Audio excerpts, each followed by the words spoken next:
Ever wondered what makes TV so powerful in Jamaica? Time to find out.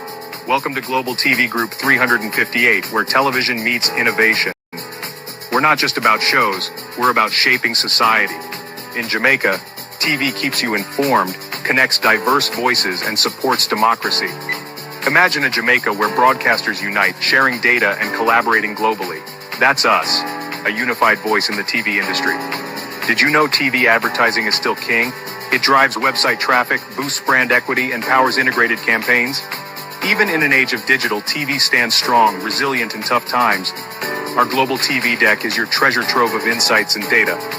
With charts, graphs, and success stories, it's your guide to impactful TV advertising. Curious to learn more? Visit our website and see how Global TV Group 358 keeps television at the heart of entertainment in Jamaica. Get ready to binge watch the future.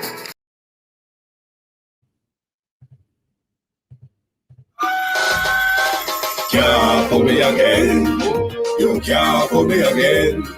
You hold me down for a very long time. Can't buy sugar, we can't buy lime. Can't buy skin and we can't buy time. You can't hold me again. Can't hold me again. You can't hold me again. Hold me down for a very long time. Can't buy sugar, we can't buy lime. You touch up line and a result to crime. You can't hold me again. What we go to eat the money, what we at you, in no at you. COVID money, me say we in the year, look at you. You say you the money, Mr. Mustamante statue. Say me like a catch you, but they got in a figure you. Take this bit of money, God, and say that is not you. One day, the man above and up, him not got up. But it in the kitchen, some of my like a patu. When singers and DJs and social media's coming at you. It on me. 300% praise. It on me. Garbage pile up the day. It on me. Give the teacher them raise. It on me. I see corruption please. It on me. Mash down the people them house. It on me. Every day appear arms out. It on me. Appear money them a thief. It on me. And them a sell out the beach. Can't hold me again. You can't hold me again. You hold me down for a very long time. Can't buy sugar, we can't buy lime. Can't buy skin and we can't buy time. You can't hold me again. Can't hold me again. You can't hold me again. You hold me down for a very long time. Can't buy sugar, we can't buy lime. You touch up line and a result to crime. You can't hold me again. Come me say big up all the charities and all of the givers. Some a go like say them powerful, me no make a bigger. The urgent the promises, none of them not deliver. Cut up the youth, the rapper, they go in a whatever. Them a bowl only and they like them tell. Corruption smell and the pocket them smell. When police don't a market like Satan, not a hell go mash up. People start that thief for themselves. It on me. On the chili market man. It on me. On them a treat the cat man. It on me. On the treat the peanut man. It on me. On them a treat the dirt man. It on me. On them a treat the son man. It on me. On them a treat policeman. It on me. How them a treat soldier man. It on me. How them a treat everyone. Can't hold me again. You can't hold me again. You hold me down for a very long time. Can't buy sugar, we can't buy lime. Can't buy skin and we can't buy time. You can't hold me again. Oh, thy peace, God of my salvation. Because the mouth of the sinful and wicked is open. Rastafari.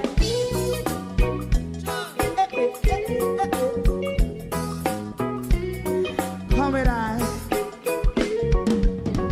Rastaman throw one stone and it pick a bad feeling to all wicked men. Not a people there.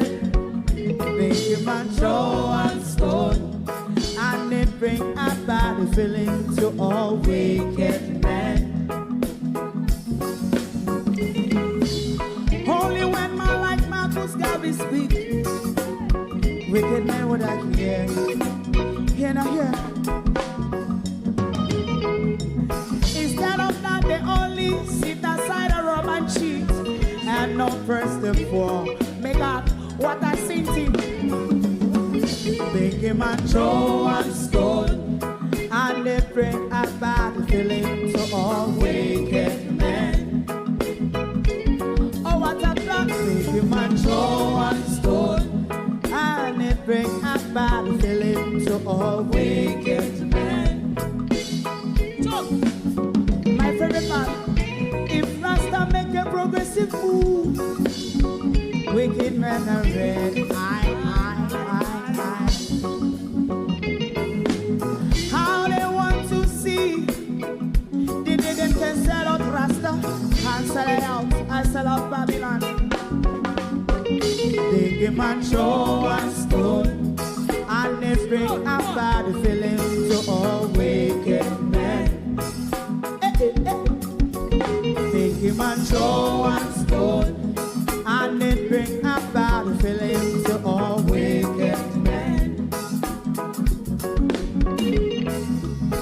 If Rasta make a progressive move, wicked men are red. How they want to see. They can sell out Rasta. I sell out. I sell out Babylon. Yes, stop on the Friday. You might show and stone. And they bring a bad feeling to all wicked men. Oh, what a black thing. Man, show and stone. And they bring a bad feeling to all wicked men.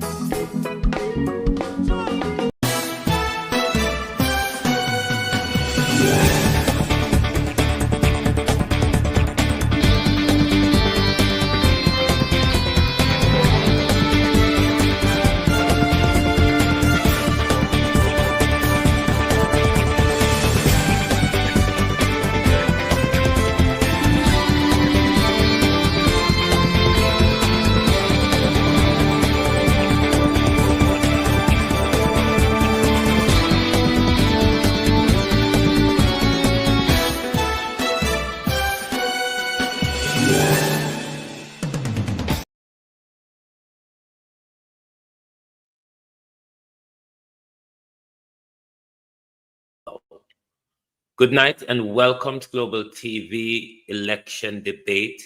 The day is here and we are only an hour away. Tonight is the leadership debate which we've all been waiting for. We only have an hour to go. Will the Prime Minister be able to withstand the force of Mark Golden tonight, coming up against his integrity? Good evening, everyone. Thank you all for joining us this evening. We're having our watch hour before the debates start. Good evening, and welcome. Sharon Bernard, good evening. Barbara Simpson, RJ, Simone Beckford, good evening. Sunshine. Athena Parchment, good evening. Esna Parchment, yes. Who else is here? Violet Watson, good evening. Avina Cody, good evening. Gloria Morris, Judy Roberts, Marcia Essay, good evening. Norman Ferguson, good evening. Marjorie Lewis, good evening. Good evening and welcome, everyone. Thank you for joining us. Daphne Jackson, good evening. Who else is here? Althea Buck, good evening. Janice Lewis. Which one of my moderator changed their name? Kate M, good evening. Janice Lewis. Which of my moderator changed their name? I don't recognize this moderator.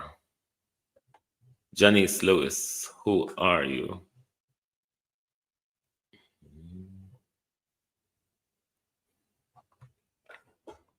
Who are Janice Lewis? Oh, okay, Tash. Welcome, long time. Wagwan. Right, everybody. What are your thoughts for tonight? What are the questions? Karen Nemart, good evening. What are the questions are you hoping that will arise from whether it be the panel, social media, or indeed when both leaders get the chance to pose a question to each other. What do you think it will be? Given that the Prime Minister cannot walk out of the debate like he walked out of Parliament on Market G, how do you think he will fare off tonight? Because that's quite a big thing tonight, is the temperament of the Prime Minister. We are wondering how the Prime Minister will temper through. Ladybug, how are you?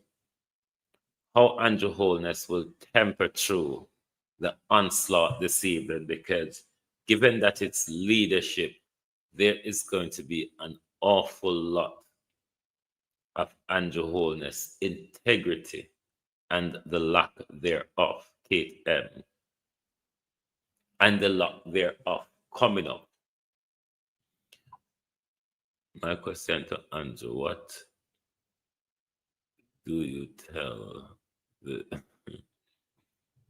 man? Andrew, do you like when the Lord, that student, I could swear I downloaded the video yesterday, or I don't know if I did.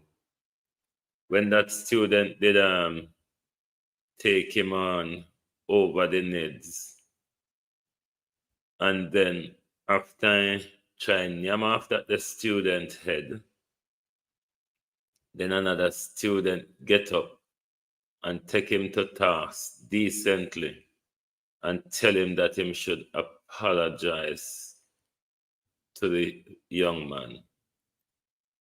Oh, hold on. May I go try alter it and get it in a studio to ask you all the question. Do you think this is the demeanor that the Prime Minister will display this evening in public? Canada, he can't hold in temper, you know. You know, it's not a man who can really answer question without getting angry if the question is not up his street. So his attitude and behavior is really in focus this evening. Alti Nicholson, good evening, good evening. Suzette, how are you?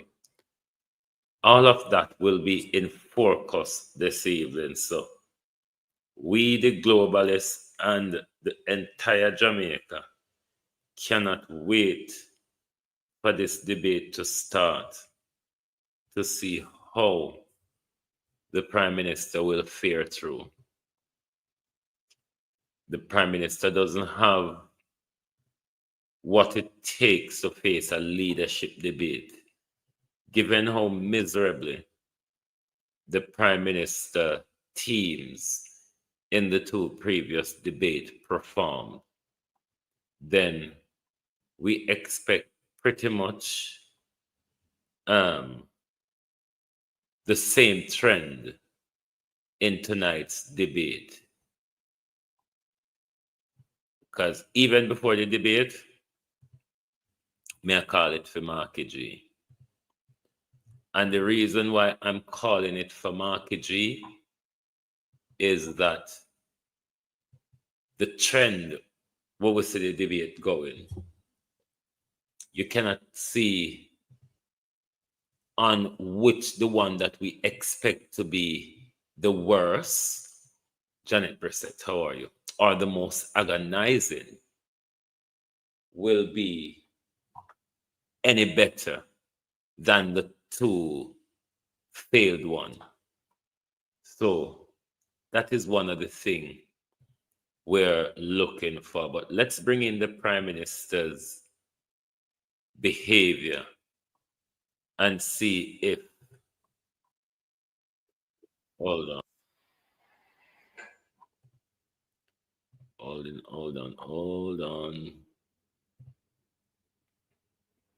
Let us remind you of how a question, I wonder if I'm going to cheat the debate of them so tonight.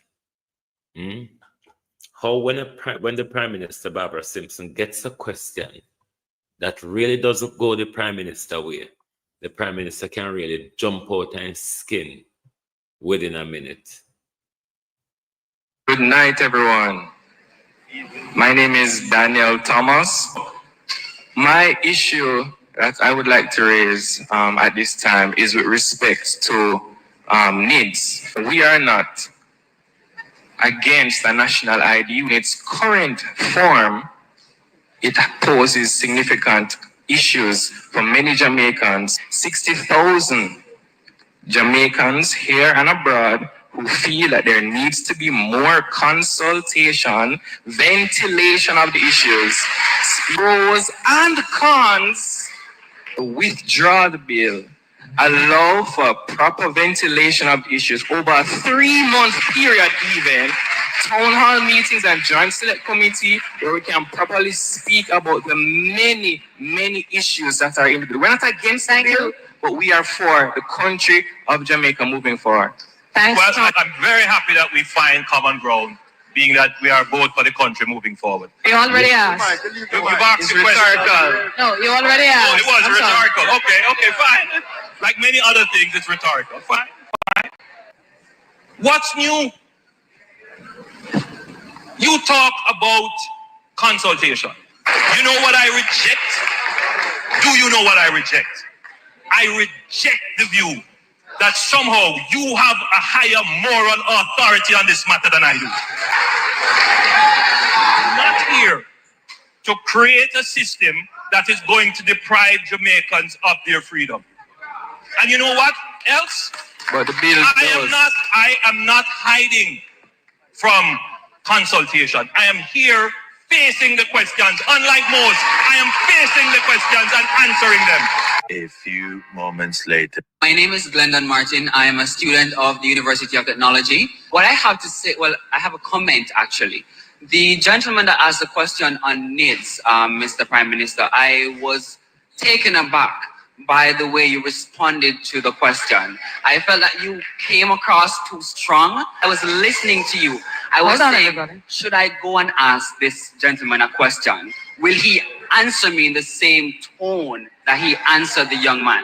And what I want to say and what I want to see in Jamaica or overall with politics is that our politicians behave sometimes, even in parliament, when you see them jumping over, arguing with each other.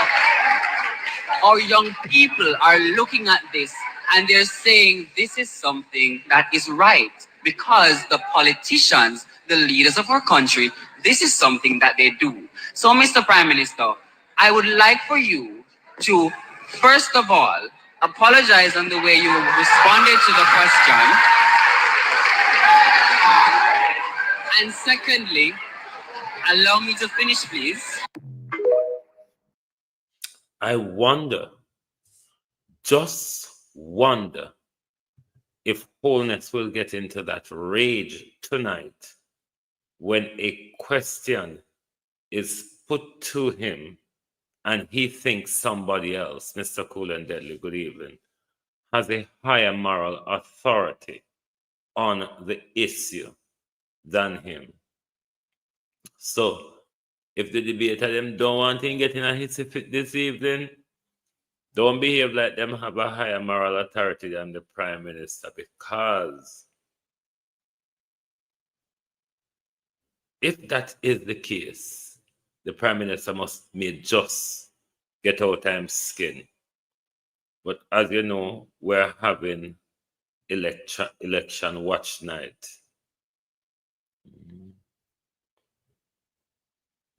We're having, or not election watch night, we're having, or what's you call it, or debate watch hour. In less than an hour, or just within an hour, the debate will get underway.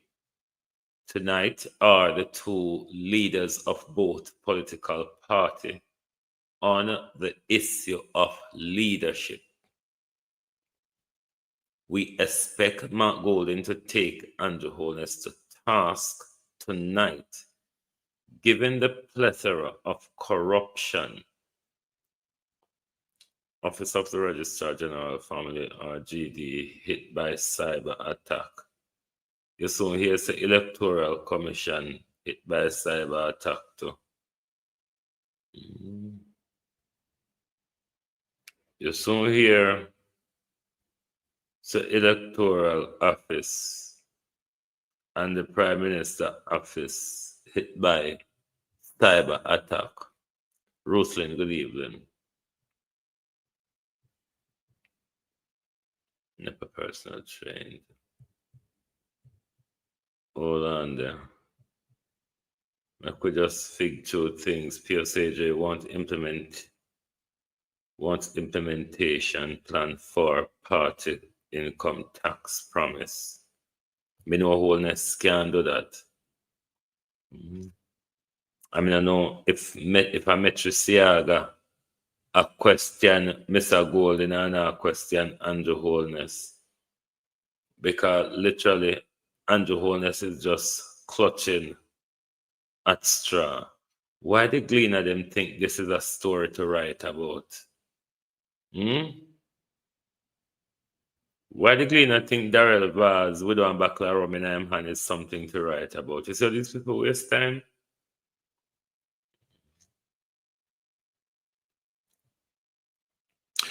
Tonight, the two big corruption will be SSL and Andrew integrity when it comes to what Mark Golding have to batter him with. And Andrew is just going to mainly focus on FinSac. He might go zoom in, Colin, how you do? He might go zoom in on FinSac and he might go zoom in. I don't know how deep he might go in a traffic guru, but he might go zoom in on FinSac. EOJ refers St. Catherine South Central polling dispute to ECJ. The Electoral Commission of Jamaica has referred a contentious matter involving the relocation of 7 polling divisions in St. Catherine South of the Electoral Commission of Jamaica for ruling. The situation which some voters fear could suppress vote in the constituency has triggered anxiety among residents who recall episodes of political violence in areas during the past election. So you see Andrew start already? You see Andrew start moving polling station.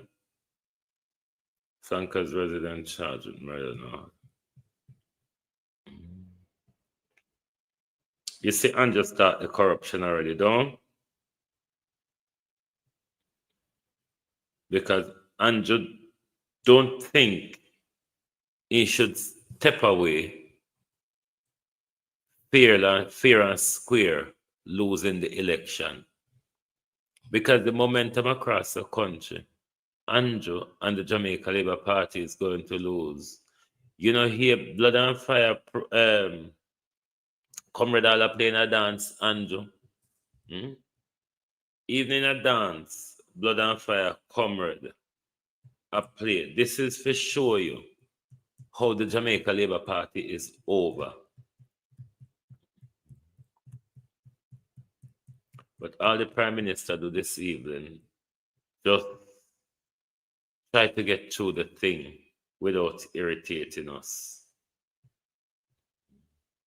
Because literally, debating accountability, transparency, it's just not going to fare off good for Andrew Wholeness this evening. Colin Richards, how are you? It's just not going to fare off good for the Prime Minister this evening.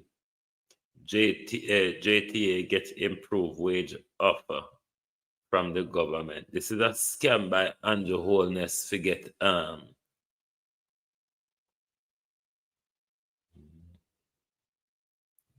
what police in Montego Bay, if you go Kingston, go vote, what can go so?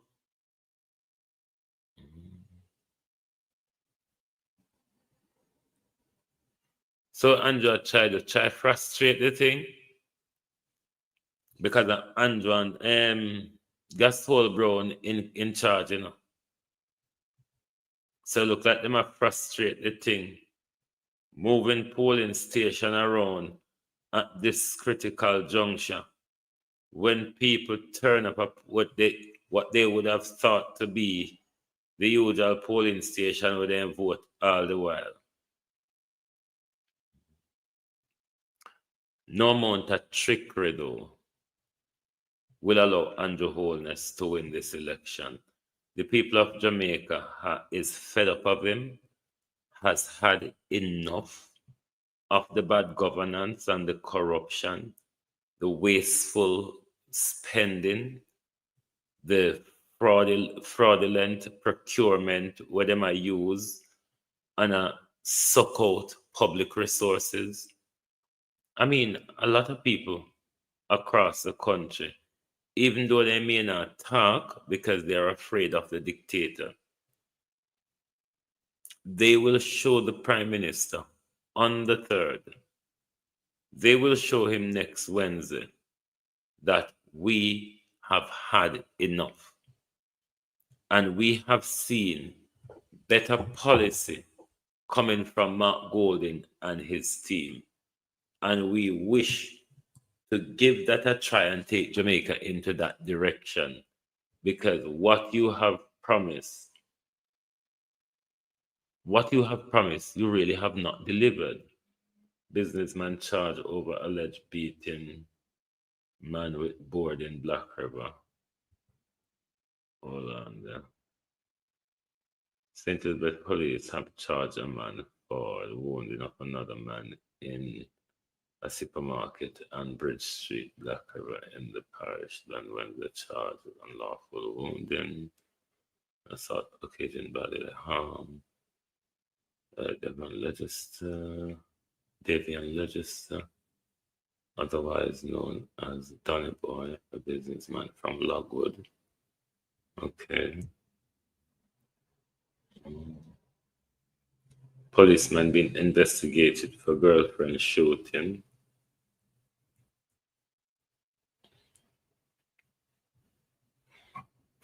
But it will be a massacre tonight.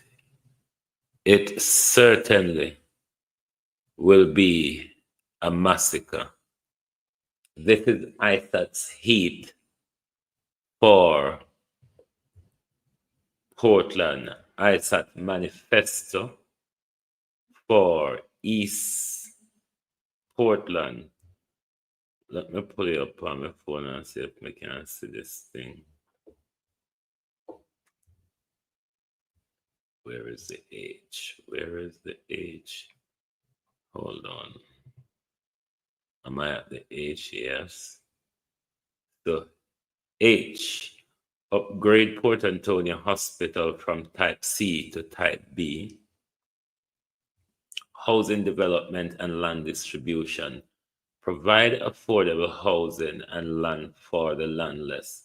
Distribute titles to landowners still awaiting them. Upgrade infrastructure in Norwich Heights. Identify lands for NHT housing project. 500,000 grant for young East Portland homemaker. Rent to home scheme for those unable to purchase immediately. Should be rent to own. Harnessing access for basic services. Universal access to water, roads, and electricity. Revisit catchment at our Chocho Walk, Vine, Nonsuch district, that's what their name, to Clear Spring. Address portable water shortness with public-private partnership. So that's ISAT's H in the heat. Hold on there. Let's go to the E. Let's go to the E. Entertainment and creative industry. Create entertainment zone to grow art and culture. Designate fully as main entertainment zone. Retrofit Boston playing ground as a second zone for football. Education, his plans for education. Shift system in Port Antonio Primary School, the Boundbrook Primary and Port Antonio High. First child in each household will get full tertiary scholarship. Strengthen early childhood institution with resources and training. Case to become UK's Portland first university. Provide electronic device for all students. So that's his plan for education. Now his plan for employment of youths and development. Create youth opportunities through education, training, and jobs. Focus on digital market, coding, content creation, performing arts, farming, student development, and entrepreneurship. Let's go for the A in Heath. Where are we? So first in A is agriculture. Boost agricultural productivity in Eastern Portland. Promote tilapia farming for new farmers. Build Portland-based cold storage facility for disaster resilience.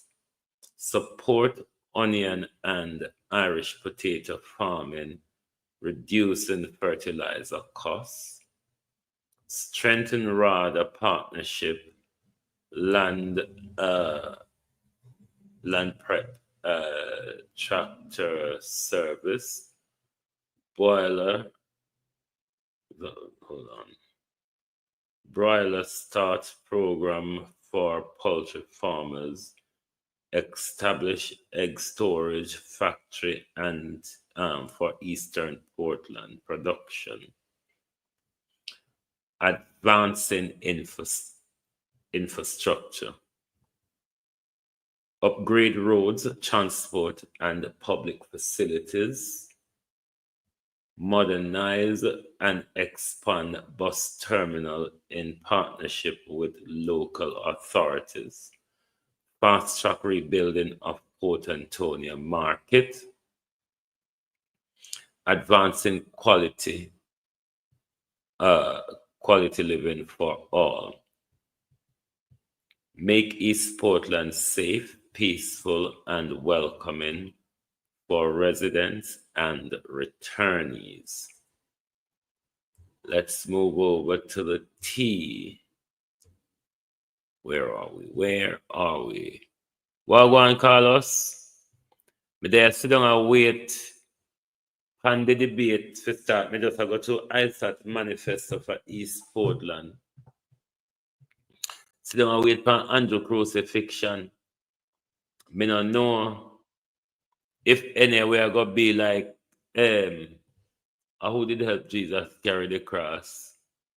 If anybody are gonna help Andrew carry the cross tonight, because he certainly have a cross to bear tonight, you know. Lord Jesus, I just awaited the question them thought come in. Tourism. Reopen JTB office in Port Antonio. Nature tourism. promote East Portland natural attraction and outdoor activities, ecotourism, focus on the Anchovy Sansan Belt as eco-friendly strip, rehabilitate roads to attract cottage and hostel rather, create tourism market website for accommodation, form local oversight committee for tourism product, submit tourist report to Parliament. So that is the heat that Isaac Buchanan is bringing to the people of East Portland.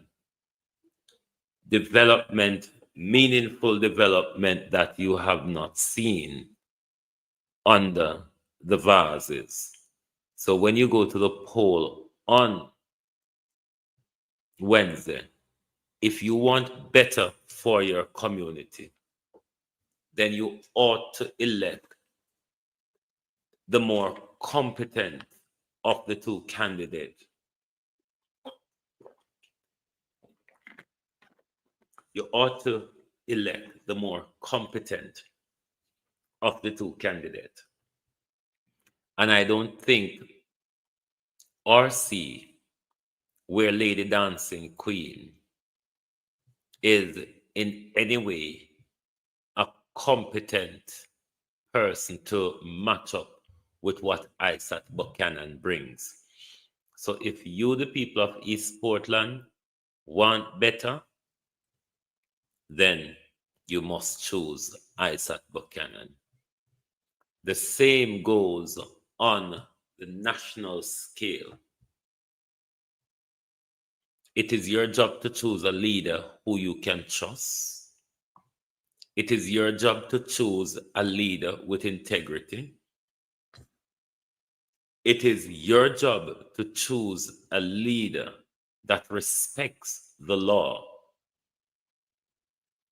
It is your job to choose a leader that respects the life of your children. Christine Gilbert, Keith Matthews, how are you? It is your job to elect a leader who can spend the resources of your country and develop your social life rather than enrich themselves. That is your job. And if you want better after the election, your job is to elect the right leader. You have to weigh up what you've had over the last 9 years and tell yourself or ask yourself, have I benefited anything here? And can I really go any further in this here? These are the questions you must ask yourself. Has Andrew Holness got the credibility to be re-elected to lead this country in another 5 years? Is our public resources safe with Andrew Holness? Is the life of your children, particularly your son, safe with Andrew Holness? If given another 5 years, will your son make it through Andrew Holness' 5-year reign?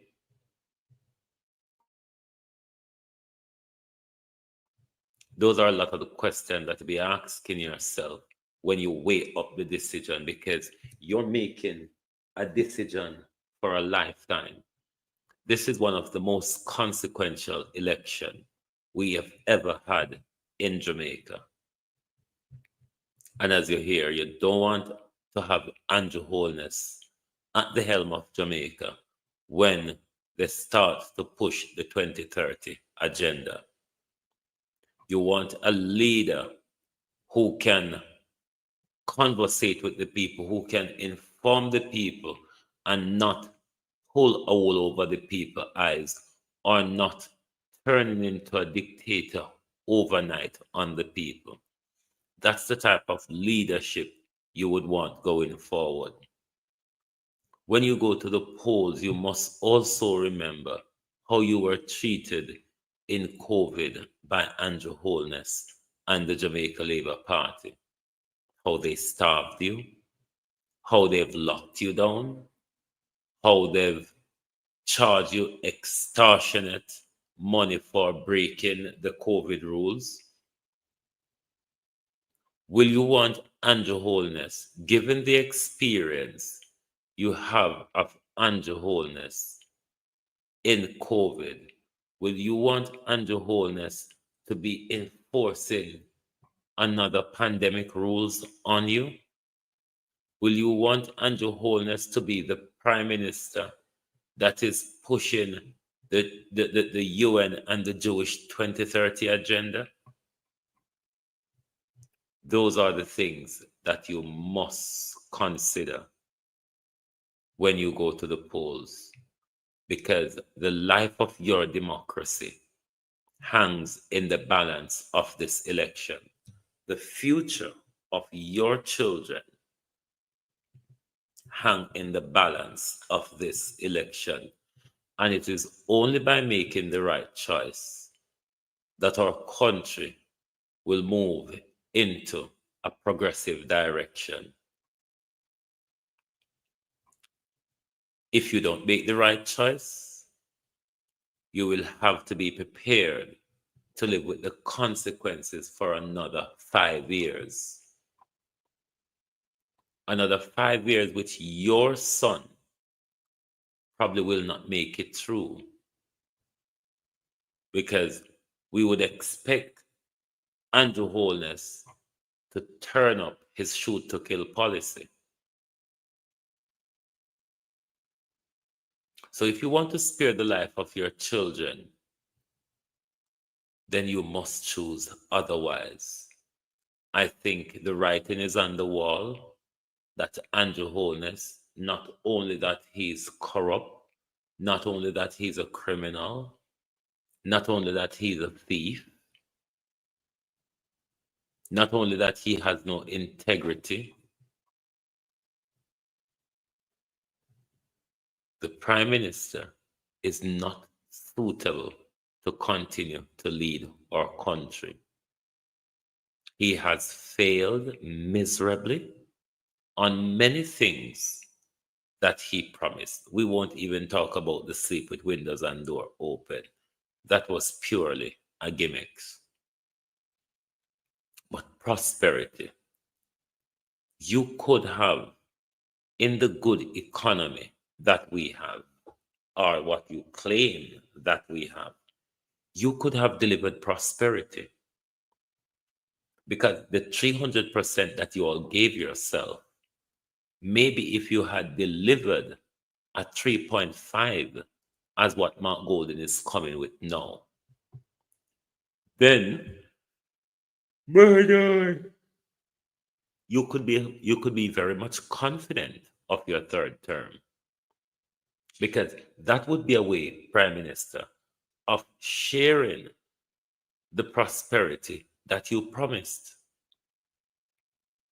That would be a way of sharing the prosperity that you promised, but you didn't get around to it at all. That's why Rosie Hamilton told us it was a careful plan by you all to disrespect the voters after Una get into power. And we see that even the base of the Labour Party, you have turned your back on. And now you run around the country all sort of clock at night, trying to shore up seats, knowing that you have damaged the party right across the country. But it's a good thing. It is a good thing. Because if you go check Jamaica people, like how you check in a 2020 and get such a victory, where all you do with that power is use it against us. It would have been more terrible to give you a third term.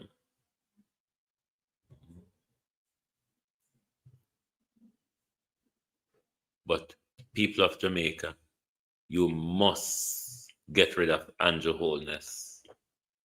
Andrew Holness, your future, your children's future is not safe with him. The resources of your country is not safe with Andrew Holness and Darrell Vaz and Juliet Holness. It's just not. It is your task to make sure we take back our country's wealth and power. In 2020, we gave too much power to Andrew Holness. And what Andrew Holness did is use it against us in the most dangerous of ways. Use it against us in the most dangerous of ways.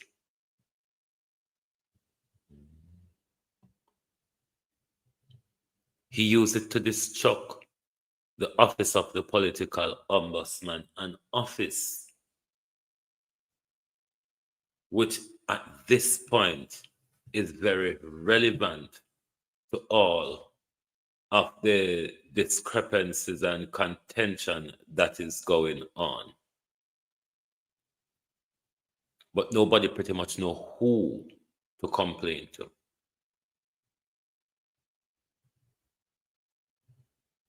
You cannot continue with Andrew Holness. We have not seen the benefit. There is nothing that is going to happen in the next 5 years, Jamaica, that will benefit any of you. The Prime Minister has used 8 years, Beverly Morgan, good evening. The Prime Minister uses 8 years to do nothing. And now that election is coming, the Prime Minister busily running around trying to fool the electorate that I am doing something. We are out here and we see every day Andrew Holness literally has done nothing and running around now trying to look like, oh, we are doing something, so give us the chance. Give us another year, another 5 year rather, so we can complete. The lady with the one is dead, so him out 1 and 2 p.m. searching for her. Mm-hmm. The Prime Minister become a rolling calf in our country in violation of the noise abatement rules. So no rule in our country no apply to Andrew Holness, especially when the Prime Minister is in a desperate place. When the Golden administration takes charge of the country, I would love to see our natural resources nationalized. I support that. I really support that because there's a lot more money what we can bring into the coffers if we own we think them and I get the money off of them rather than it look like we just a keep and care backside goal and all sort for these people, you know. So I do support nationalize our resources, but it takes radical leader. It takes a very radical leader. Miranda Rudder, good evening. It takes very radical leadership to do that. Leadership that is willing to stick up 2 fingers at the West and foster partnership in the East and all of that. But until we do something like that or renegotiate, we're still going to have our resources been dug out and we not benefiting anything out of it. We have just about half an hour before debate come a road. Let us remind you of the Prime Minister's anger and rage again and wonder if this will be the overtone where the Prime Minister come with tonight, like we see him treat this student. Good night, everyone. My name is Daniel Thomas. My issue that I would like to raise at this time is with respect to NIDS. We are not against a national ID. In its current form, it poses significant issues for many Jamaicans. 60,000 Jamaicans here and abroad who feel that there needs to be more consultation, ventilation of the issues, pros and cons. Withdraw the bill, allow for proper ventilation of the issues over a 3-month period, even town hall meetings and joint select committee where we can properly speak about the many issues that are in the bill. We're not against the bill, but we are for the country of Jamaica moving forward. Thanks. Well, I'm very happy that we find common ground, being that we are both for the country moving forward. You already asked. We've asked It's the question. rhetorical. No, you already Oh, asked. it was I'm sorry. rhetorical. Okay, fine. Like many other things, it's rhetorical. Fine. What's new? You talk about consultation. You know what I reject? Do you know what I reject? I reject the view that somehow you have a higher moral authority on this matter than I do. I'm not here to create a system that is going to deprive Jamaicans of their freedom. And you know what else? But the bill I am not hiding from consultation. I am here facing the questions. Unlike most, I am facing the questions and answering them. A few moments later. My name is Glendon Martin. I am a student of the University of Technology. What I have to say, well, I have a comment actually. The gentleman that asked the question on NIDS, Mr. Prime Minister, I was taken aback by the way you responded to the question. I felt that you came across too strong. I was listening to you. I was saying, should I go and ask this gentleman a question? Will he answer me in the same tone that he answered the young man? And what I want to say and what I want to see in Jamaica or overall with politics is that our politicians behave sometimes, even in parliament, when you see them jumping over, arguing with each other. Our young people are looking at this and they're saying this is something that is right because the politicians, the leaders of our country, this is something that they do. So, Mr. Prime Minister, I would like for you to, first of all, apologize on the way you responded to the question. And secondly, allow me to finish, please. Will the Prime Minister get that angry tonight? Will the Prime Minister, when his skin is gotten under, Robert Wright, good evening. When Mark Golden gets under the Prime Minister's skin tonight, do you think the Prime Minister will manage to stay calm? Or is it that Andrew Holness will do what Andrew Holness does? Thus get into a rage and tantrum. What are you expecting from the Prime Minister tonight? What are you expecting from the leader of the opposition, Evan Riley? Good evening. Vern Adams, how you doing? What are you expecting tonight? And are you calling the winner before the debate even started? If we were in the UK, Beverly Morgan, we would be betting on horses this evening as to who really is going to take the debate tonight.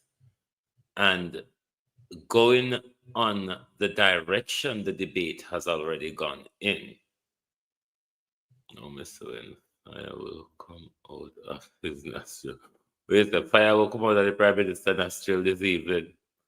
No, sir. I don't want to stand up anywhere too near Andrew because the steam, Liam McIntyre, how are you? The steam will come off for Andrew this evening.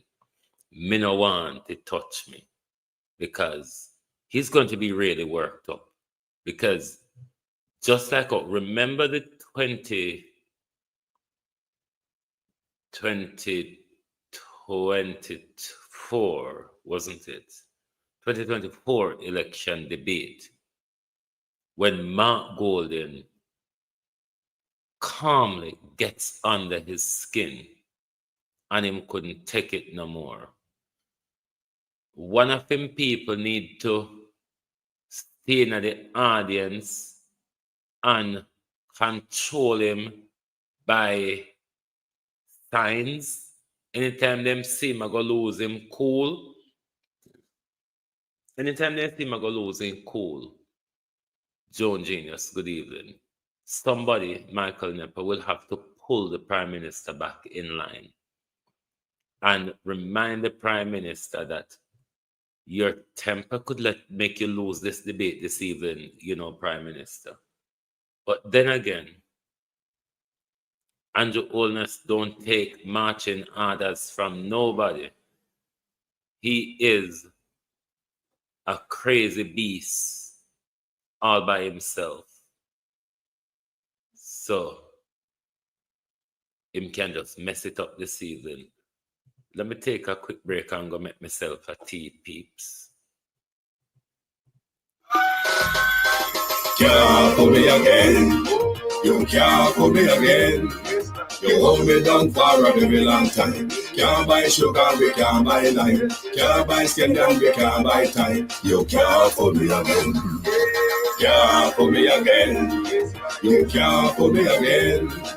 Hold me down for a very long time. Can't buy sugar, we can't buy lime. You that chop line and a resort to crime. You can't fool me again. What we go to eat the money, what we at you, in no at you. COVID money, miss you, we either you look or at you. You say you the money, miss the most amount is that you. Say we like a catch you, but we got in a figure you. Take this kid of money, God, and say that is not you. And the head, the man, I'm moving up, him not got up. But it in the kitchen, some of my like a part two. My singers and DJs and social media's coming at you. It on me. 300% It on me. Garbage pile up the day. It on me. Give the teacher them race. It on me. I see corruption, please. It on me. Mash down the people, them house. It on me. Every day appear arms out. It on me. Appear money, them a thief. It on me. And them a sell out the beach. Can't fool me again. You can't fool me again. You hold me down for a very long time. Can't buy sugar, we can't buy lime. Can't buy skin and we can't buy time. You can't fool me again. Can't fool me again. You can't fool me again. You hold me down for a very long time. Can't buy sugar, we can't buy lime. You that chop line and a resort to crime. You can't fool me again. For me say big up all the charities and all of the givers. Some a go like say them powerful, me no make a bigger. They already promise it, none of them not deliver. Cut up the youth, they rough and they go in our river. Them a bowl only and they like them tell. Corruption smell and they pocket them swell. When police dog a market like Satan out of hell go mash up. People start not thief for themselves. It on me. On the TV market man. It on me. On them a treat the cat man. It on me. On them treat the peanut man. It on me. On them a treat the dirt man. It on me. On them a treat the son man. It on me. On them a treat policeman. It on me. How them a treat soldier man. It on me. How them a treat everyone. Can't fool me again. You can't fool me again. You hold me down for a very long time. Can't buy sugar, we can't buy lime. Can't buy scandal, we can't buy time. You can't fool me again.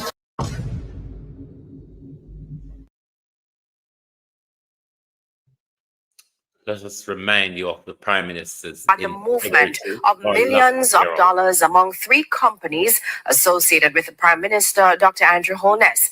Andrea Chisholm has been reading the report and now joins us live. Andrea? Well, Janella, the update comes as the long-awaited Integrity Commission report on the Prime Minister's statutory declarations was tabled Tuesday in the House of Representatives. Now, we must point out that the report is 171 pages, so we're still going through the details. Plus, there's a special report as well as an addendum and other details. Now, the report showed that the Integrity Commission was mainly focused on 3 companies associated with the Prime Minister. The 3 companies that form part of the Integrity Commission's probe are Estate Bridge Development Company Limited, Imperium Investments Holdings Limited, and Positive Media Solutions Limited. All 3 are linked to Prime Minister Dr. Andrew Holness.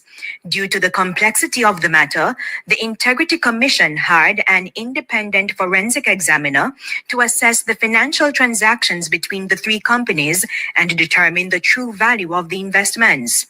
The authorities looked at bank statements involving the 3 companies. Those bank accounts were held at 3 financial institutions: the National Commercial Bank NCB, NCB Capital Markets, and Barita. Now, intercompany deposits among the 3 companies linked to the Prime Minister totaled roughly $473.2 million. Intercompany withdrawals amounted to roughly $427.2 million. That's for the period 2020 to June 2023. The Integrity Commission said records submitted for Imperium and the explanations from Dr. Holness do not fully account for the transactions. In addition, financial statements and other documentation from Imperium do not account for the movement of over $72 million from Positive Media to Imperium. Likewise, the management accounts of Positive Media and other documentation submitted to the Commission do not account for the amounts advanced to Imperium. Now, there's also an interesting development with the tax authorities. Tax Administration Jamaica indicated that Imperium filed a nil tax return for 2021 and 2022, meaning the business did not declare any income or expenses on the form. However, Imperium earned over $5.1 million in 2021 and over $6.5 million in 2022 in dividend, exchange gains, interest, and other income. Expenses for Imperium in 2021 were roughly $9.8 million, and for 2022, roughly $9.5 million. Estate Bridge also filed a nil tax return for 2021. However, interest income was over $1 million. The Integrity Commission is therefore urging Parliament to support the matter being referred to the Financial Investigations Division, FID. The Commission says there can be no finality in the matter until the FID has completed its work. I want to make some clarification for supporters of the Jamaica Labour Party who always go around and said the Integrity Commission found nothing against the Prime Minister. That's not true. That is not true. The Integrity Commission are at their wit end as to how far they can dig into the Prime Minister. Hence is why the Integrity Commission referred the Prime Minister to FID and TAJ to be investigated. The forensic report cannot or rightfully should not be released to the public until FID and TAJ carry out their investigation, because that report is important to their investigation as well. So when labor rights keep going around and said the Integrity Commission found nothing on the Prime Minister, It is not true. They found an awful lot, to the point where it goes over their competency of investigation. That is what is really happening. There was so much that the Prime Minister wasn't able to explain or account for, to the fact that it looks criminal. That is what actually happened. Them now go explain it so to no, but I really saw it go. There's too much. And that is why they say this is above our competencies. This need financial investigators, those who investigate financial crimes will have to look into this. This is how serious it is, members of the Jamaica Labour Party.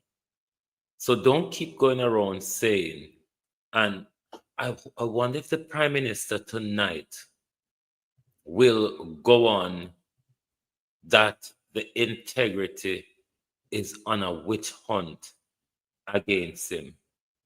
If the Prime Minister planned to go down that road tonight, I would advise him not to. If the Prime Minister is planning to go down that road tonight, I would advise him, do not. I don't think it would fare you off well. You going after the Integrity Commission tonight because that question of your integrity is going to come up. You going after the integrity tonight, Prime Minister, will not do you any good whatsoever. Every person wants to build a home for themselves and their family. I come from England, and we were saying an Englishman's home is his castle. Can you talk a little bit about that? I don't know what the big to-do is about. The casting of aspersions and innuendos. It's typical of the PNP. It's the PNP mentality. It is a crab in the barrel mentality. Again, it's the poor mentality. We can't all be rich, so we all should be poor. It is the socialist mentality. It is the grudgeful and bad mind mentality. I wonder if like how Favor will come with the lies, lies, lies, all lies. I wonder if the Prime Minister will come with the bad mind and grudgeful tonight. That's what it is. It is, and the people, I tell you the honest truth about this thing. People who are criticizing me for building a house don't know that I literally build. And I've been building now for 4 years. I think what it shows is a capacity to do things and do them well. To think big and build big. I hate people talking about people who work hard, who have never worked hard themselves, who have never one day put one block on top of another and built anything. Right? Yeah, you can love everybody, but at the end of the day, you can't eat love, right? And you can't live in it. People have to be able to execute, build, construct, create, be industrious. These are also important values. And what I find is that we run around saying, oh, we love, we love, we love. At the end of the day, you don't create anything. You don't own anything. You've never built anything. You've never transformed anything. And I think that's what the voters have to contend with.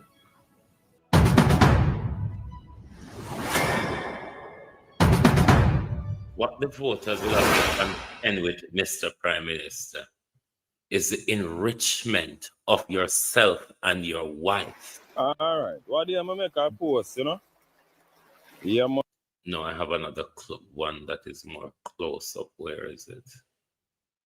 Hold on. The enrichment, Prime Minister, of yourself, your wife, and your family. What do you make a post, Yeah, man. I wonder if anything on the environment is going to come up tonight for the Prime Minister.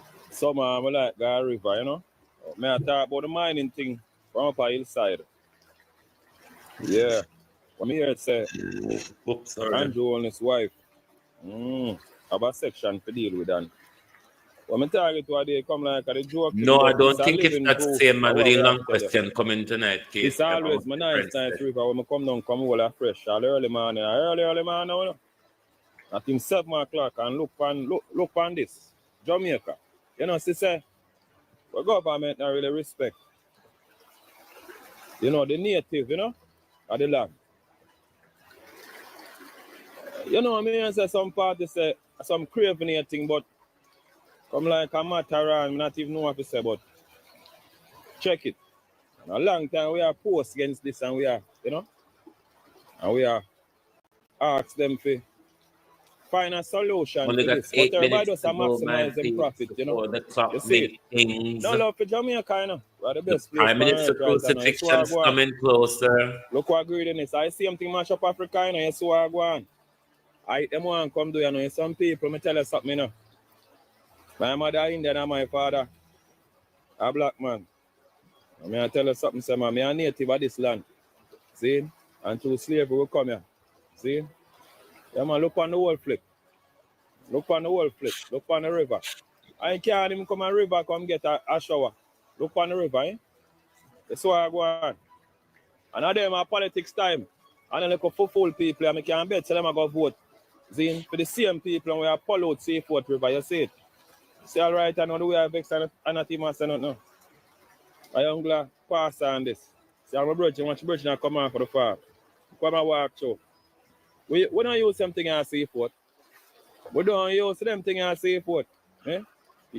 Yes, I with pride and joy, them take it from me. You see it? I saw them stay now. You see me a youth and nature, you know, so. Now if you burn them, you know, burn Babylon and them dirty ways, you know. Yeah, man. Now them want to come give all the Rasta man honor what day. And the Rasta man, we see what them are going with. Look for water, look for river. Eh? And them on them mining thing because them greedy, craving your style. Sure. True followers of the gel. Good morning. The time now, what is it? 8:37 a.m. Yeah? I'm going to come a river to come bathe, you know, and brush my teeth. Because I'm not the water in the pipe because right now in a Seafort, when I water gone 1 week time, I not come back to Saturday or Sunday. So you know say, when I full up, we look at water them, we do we look at yard, shores and whatever. Sometimes the water not even last, so I have to still come over to come bathe. Look for the condition of the water so early in the morning. Wait there. Right now, I wonder if I come with back home. Because it's not safe. Because to the water brown. To the water look right now, it's not safe right now. It's not safe to bathe in. Me, I wonder what do the mining right now. We don't even take a day through yourself and give we the citizens of Seafort a day, or a 2 day, or a 3 day. Because we need it. We need clean water to bathe in. We can't come and mine the river every day and expect, say, it figure. So that's not fear. Fear is fear, right? And let me tell you this. Me a labor right, and me a go talk, and we have free, and God give it a will there, and still the government give it a talk, so we talk. Yeah, so we have to talk. Yeah? Me now go switch because the people here, let me tell you what people here say. Andrew Holness' wife am in the river. Now Seafort up a hillside or wheresoever. Me don't know what part the man in go on or the crusher there. They say Andrew Holness' wife own it. Right? So me, I say no. Even if Andrew Holness' wife own it, them fees, me still not gonna talk say Andrew Holness' wife to say and say, if you do the mining, right? Can you take a day out of the week, please? And give us we the citizens of Seafort 4 days, and you take 3 days because of 7 days of the week.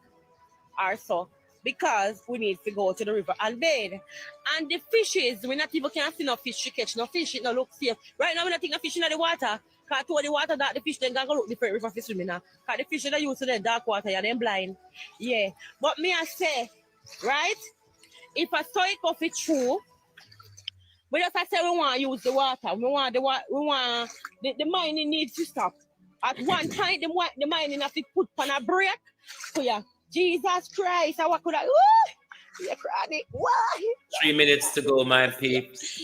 Yeah, I mean I say, The mind need to go on a break and give way a time for come that we can come out and come bathe.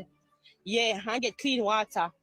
Although me not say and everybody brush their teeth a river, you know, because sometimes some get something kind of the water. Yeah, but some people do brush their teeth a river. Yeah, like me brush my teeth out here. But me I say, no sir, this people who mind the river, me don't know who mind it. But me just tell Andrew Holness, me government, what the people them say up here, up at Seafoot or wheresoever then they say it because I will me hear. Say them are saying wife own the crusher and I look up the river, right? I don't know how true it is because I never Google it to find out who own crusher. Yeah. But as I say, that can't stop me from being a labor right, you know. I just got to talk to the right and show me government and say, Andrew, if I saw it I go on it, nothing goes for me, I tell you, I beg you correct it. Yeah, that's how I can say. Yeah. Because if you don't see something, you know. Okay. The link has come up. It will kick in soon. Let me turn the light off TikTok so you can have your pleasant viewing.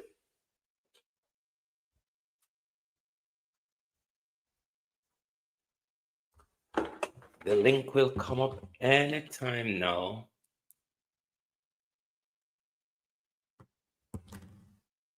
Anytime now, the debate will go live. Ladies and gentlemen, it is D-Day, where the two leaders of the two main political parties will face off tonight. Let's sit back and watch the onslaught unfold. The channel will come up soon. You don't worry. You don't worry. You're going to witness the killing of Andrew Holness tonight. Proverbial. You're going to witness the proverbial killing of Andrew Holness tonight.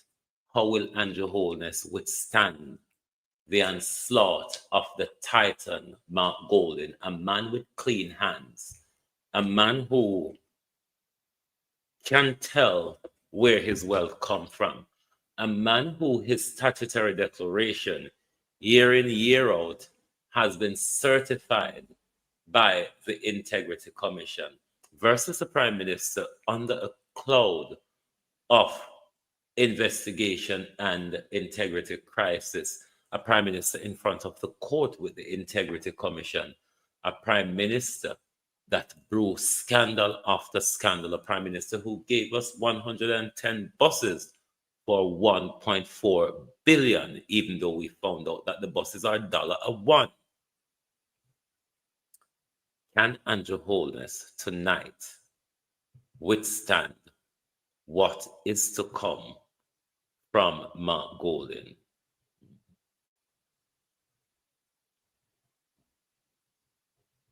Welcome to the General Elections Debates, brought to you by the Jamaica Debates Commission in association with Scotiabank for every future. Headline, Kendall, the taste of quality. Sagicor Group, building trust one generation at a time. Glow, NCB, Arc Manufacturing, Water, JN Group, Lasco Chin Foundation, Pan Jamaica Group, Miss Birdie, H&L Homes, and VM Group. Tonight, we focus on the leaders. Our moderator is Archibald Gordon. Good evening. Welcome to the final of 3 general election debates organized by the Jamaica Debates Commission, staged before a live studio audience. The debates are intended to assist in identifying, clarifying, and understanding the issues being presented in this general election campaign. This evening's debate focuses on the leaders. Members of the panel of questioners are Dion Jackson Miller, Radio Jamaica 94 FM, and Giovanni Dennis, CVM TV. Taking and presenting questions from the public is our social media editor, Amoy Harriott from CVM TV. I am your moderator, Archibald Gordon. As is customary, the audience is not to applaud the debaters except for now, after we announce each debater. Tonight, representing the People's National Party is party leader Mr. Mark Golding.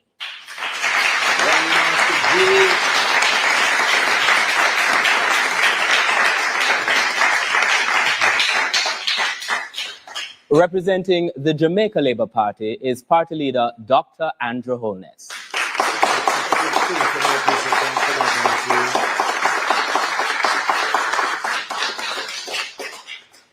The guidelines for tonight's debates have been previously agreed and are posted on the Debate Commission's website at www.jamaicadebatescommission.org. The guidelines include questions being no longer than 30 seconds, and each debater is allowed 90 seconds to respond to each question, and rebuttals are limited to 45 seconds. The questions posed in tonight's debate will come from two sources. The first source is you, the public. Send us your questions via direct message on Instagram, Facebook, and TikTok to Jamaica Debates. These will be checked, selected, and asked by our social media editor. The second source of questions is from our panel of journalists. Questions are not influenced by the Jamaica Debates Commission in any way. Our sign language interpreters tonight are Dorothy Williams and Terry-Ann Bernard from the Caribbean Christian Center for the Deaf. Based on a previous coin toss, our first question tonight comes from Dion Jackson Miller of the RGR Group, and it will be directed to Dr. Andrew Holness. Dr. Holness, government members have recommended taking the Auditor General off the Integrity Commission. There have been changes made by your administration to the Office of Political Ombudsman that have virtually destroyed its effectiveness as a check on the behavior of politicians.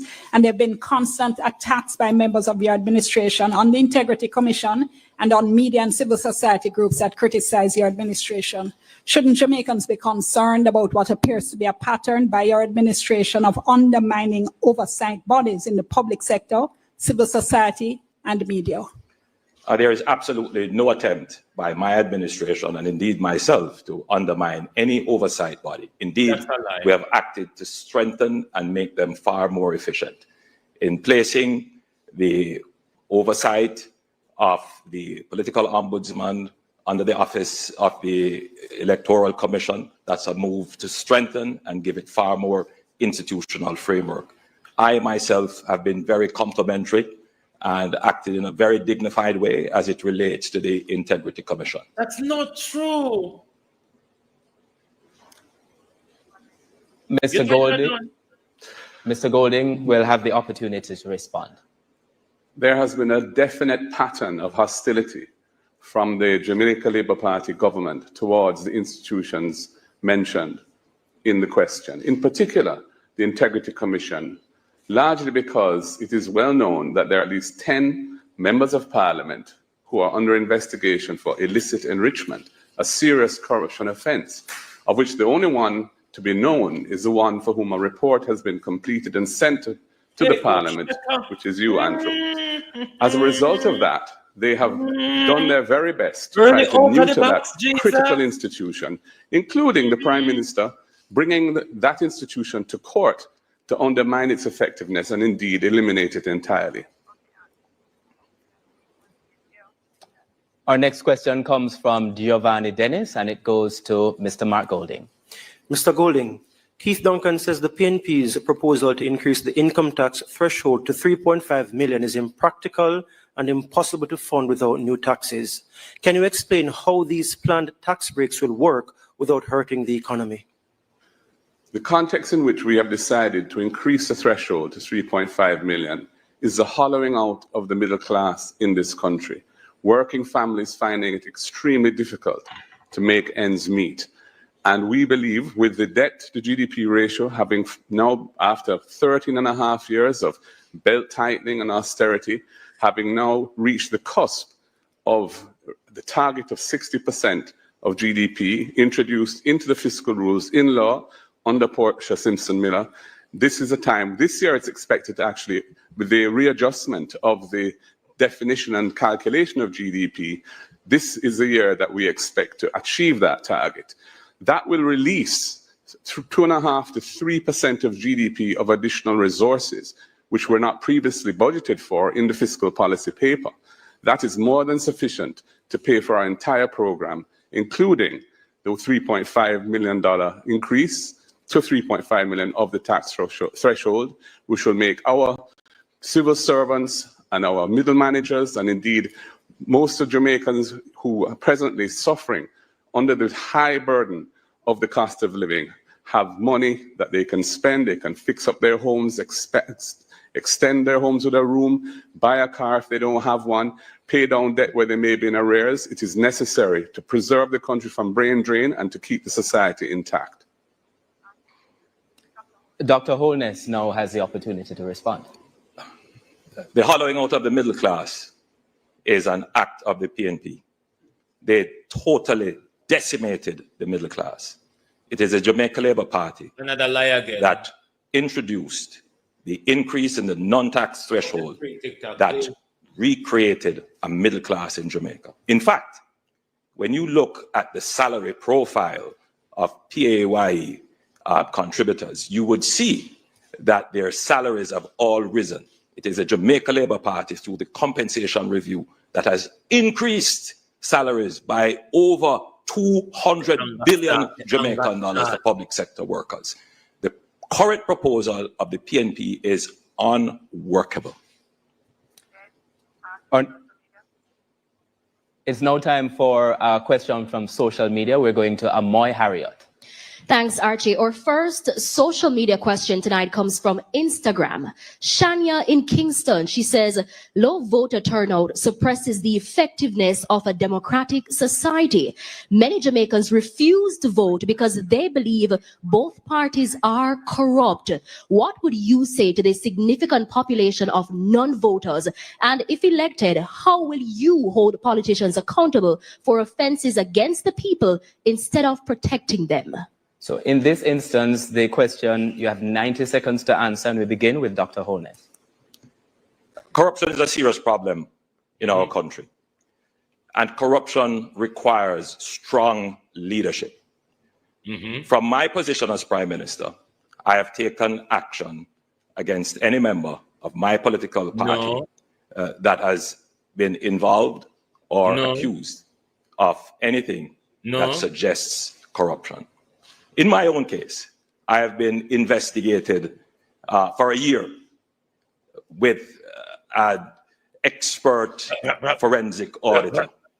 The findings of that report have suggested no corruption. There have been no charges. Another lie again, Prime Minister. Every aspect of my report, every aspect of my personal life and my personal financial details are in the public domain. I am the politician about which Jamaica knows the most.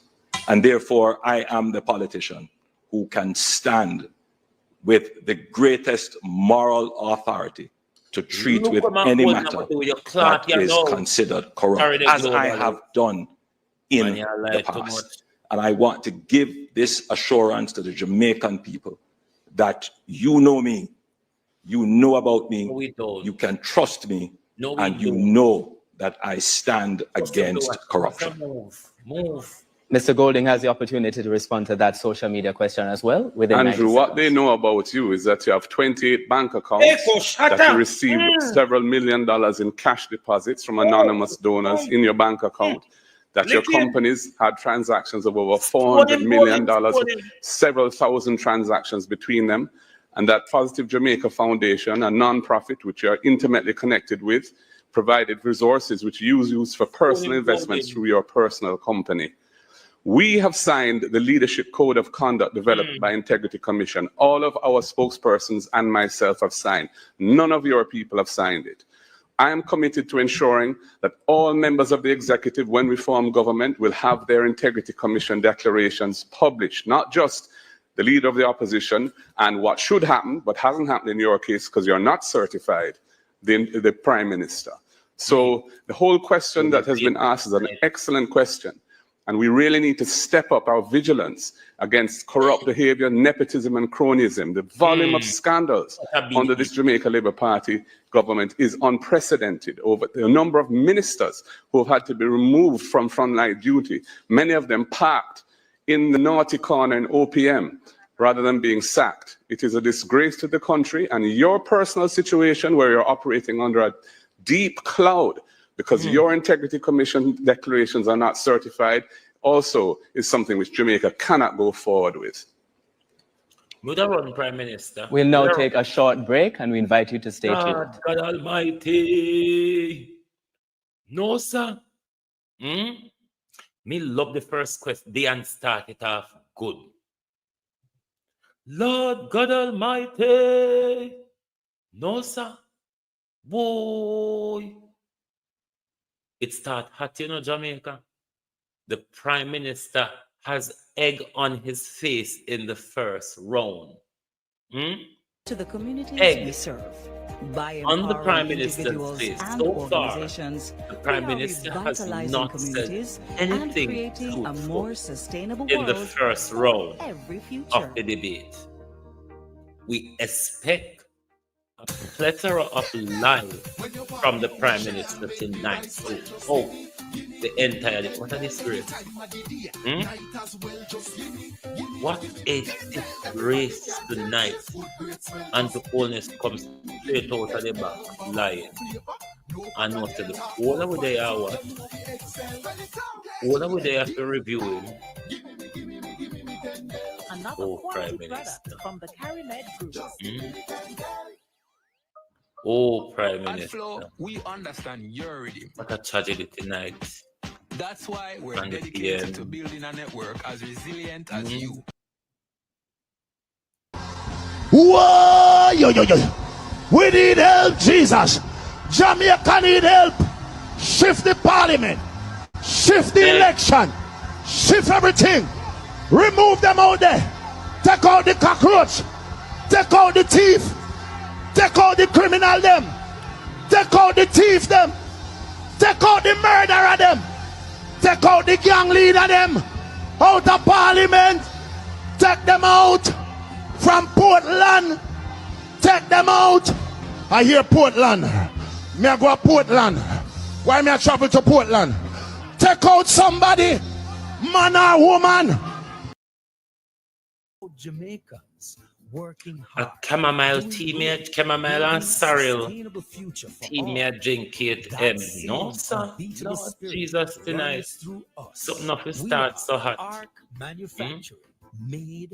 Prime Minister will just start, you know. And you're already been floored. This is your reminder on how to mark your The ballot. Prime Minister Easy has and been confidential. floored When you receive in the your ballot, first take round a moment of the to read debate. it carefully. Mark your ballot And clearly almost with no an come yet, X Michael. beside the symbol of the candidate We of don't your get choice. Use only the pencil provided. Lord Make Jesus. sure it is visible. No, sir. Once you're done, So, hold but the ballot the as wheelbarrow, we instructed yeah, and when I return we it to never the get to presiding use officer. the favor to favor Your never vote turn is your up. voice. We're Leave gonna your have mark, to creep up the Prime Minister tonight with shovel. So in a wheelbarrow. And Cam Riverton after Mark Golden done with him tonight. Park are all inclusive. Ask the expert. Tell the Prime Minister I pray to have diarrhea. Byron, you're not gonna see me in the same outfit twice. Prime Minister must have pray to have diarrhea for then rush him off a stage. Everything. That's the only thing. Turn Jennifer Mostardo and shit and piss off yourself. Like when Jennifer Mostardo got caught over when thief and Mostardo and Movado and Indo answer. And I'm the assistant coach. Mostardo just start shit and piss. I would advise the Prime Minister do the same. The only thing can save your skin tonight. Make them put off the debate till one other day. But when you come back in the Prime Minister, we'll start it right back where it started. Every generation brings When you come back, ambitions. we're starting right back where the end started. Helping Jamaicans With to realize your their dreams. As we celebrate our government past, and we your look party forward to attack continuing on that legacy freedom of trust, providing and the support democratic and system solutions for for the next generation to succeed. Oh, Sagicor, building and the trust, wholeness lose in one the first round. generation Can you at a imagine? time. The first round, and the Tomorrow's Prime Minister success will lost the depend on the entire decisions race. we make today. At the Scotia Jamaica Foundation, God, me have to go supporting check the them out well-being when they of our come back. nation is I mean, more feel that than this a year will get choice. hotter and It's a hotter. heartfelt promise to the communities we serve. By The feel empowering this year will get individuals hotter and and hotter because organizations, Mark Golden got digging his skin in him. revitalizing communities, and Mark creating a Golden more come for sustainable digging world his beat and for teach you to every succumb. future. Mark Golden come for digging his skin tonight like how you see Julian. Shut up, Wayne, shut up. The general One back. elections debates are presented by the Jamaica Debates Commission in association with Scotiabank for every future. Kendall, the taste of quality. Sagicor Group, building trust one generation at a time. Flow, NCB, Arc Manufacturing, Water, JN Group, Lascochin Foundation, Pan Jamaica Group, Miss Birdie, H&L Homes, and VM Group. Watch, listen, decide, vote. Welcome back to the Leaders Debate presented by the Jamaica Debates Commission. We invite you, the public, to send us your questions via direct message on Instagram, Facebook, and TikTok to Jamaica Debates. We now ask Dion Jackson Miller to start this segment with a question for Mr. Mark Golding. Going back to the income tax proposal, Mr. Golding, because several people have been taking issue with your numbers. The PNP's assertion that it can fund the proposal through projected revenue growth doesn't seem to take into, as well as organic revenue growth, doesn't seem to take into account increase in expenditure. That's also projected, as well as low growth rates that no government in recent years has managed to overcome. Isn't it true that your numbers just don't add up? The fiscal policy paper does project over the next 3 years some $160 billion of additional revenue. The degree to which there are accompanying expenses will depend on how we manage the expense side of the budget. There's also the fact that there's $360 billion of programs in the budget that represent the priorities of a given government at a particular point in time. When we are elected, we're not going to be elected to maintain the current trajectory that Jamaica is on. People want to see change. And most fundamentally, the issue really is the fact that we are coming to the end of the period of austerity, the period where Jamaica has been for 13 and a half years, steadfastly paying down debt. So that the debt to GDP ratio, which we inherited at 147% of GDP at the beginning of 2012, is now, in this fiscal year, projected to achieve the target of 60% of GDP. Once that happens, we no longer have to reduce debt as a priority. We just have to maintain that debt profile. That will release resources of 2.5% to 3% of GDP, which is close to $90 billion of additional resources, which no longer have to be part of your primary surplus target. So we will be able to fund our program quite comfortably come April next year when the fiscal year starts. Dr. Holness, there is a song which says, when the rum tells you you're a big dancer. I don't know what the leader of the opposition was drinking. Firstly, the debt to GDP for this fiscal year is not projected to be 60%. It is projected to be 65% thereabouts. If the leader of the opposition is depending on growth to provide the revenues for $75 billion of expenditure, the country would have to grow between 8 and 10%, which has not done that since the 60s. Thirdly, yes, there are $300 billion of programs. What are these programs? Pharmaceuticals. Thank you, Dr. for the Holness. Thank you, Dr. Holness. Our next question is from Giovanni Dennis, and it goes to Dr. Holness.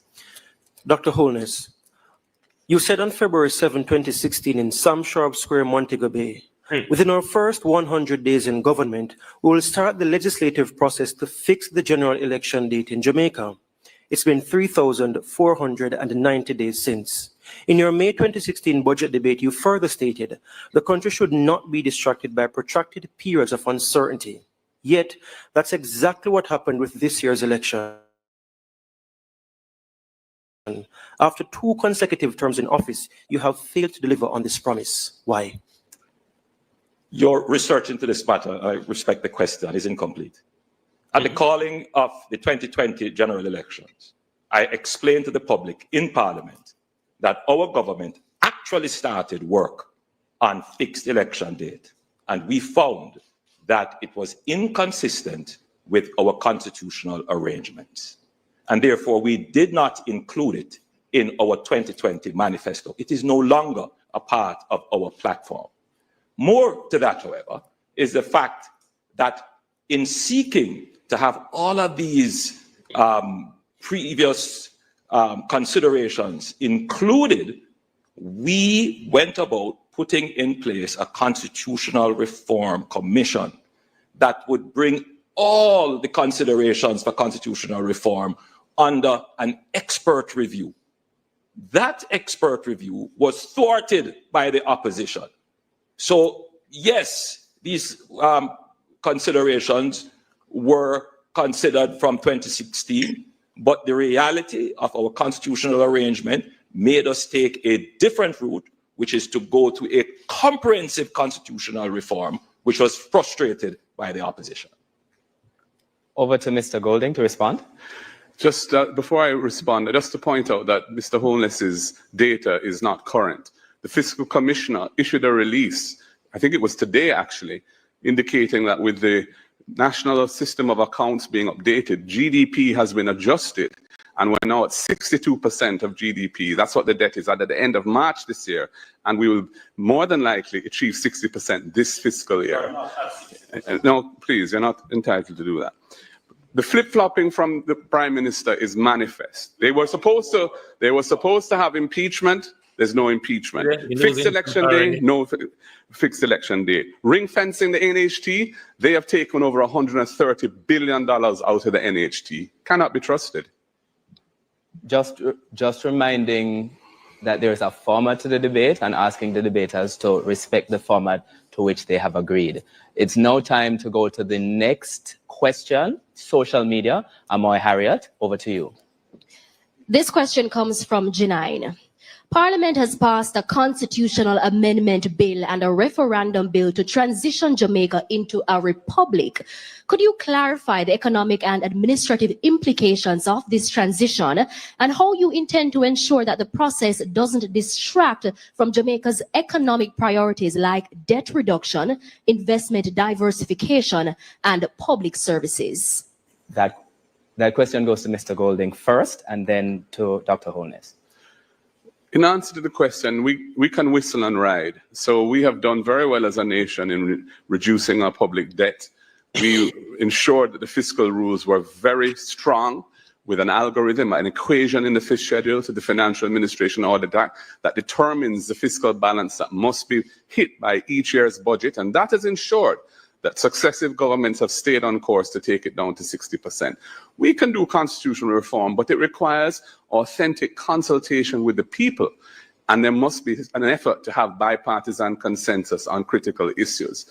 And we have not been able to achieve that consensus yet on the critical issue of decolonization, in particular our final court, which is now the Privy Council, the King's Court, that makes orders in the name of the King, as opposed to the regional court, which has been established, the Caribbean Court of Justice, which Jamaica helped to design, helped to fund, and which has developed over the last 20 years a reputation for independence and excellence.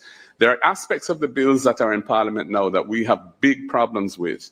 In particular, the fact that effectively it will allow the Prime Minister to appoint the President, because a simple majority of both houses will do it if we do not agree who that person is. I think that is wrong. I think that the President of the country must command the trust and confidence of both sides of the political aisle and indeed the wider public. Dr. Holness? To be clear, the bills before Parliament do not give the Prime Minister the ability to appoint the President. We are the party that have advanced the greatest, the process of repatriating our sovereignty.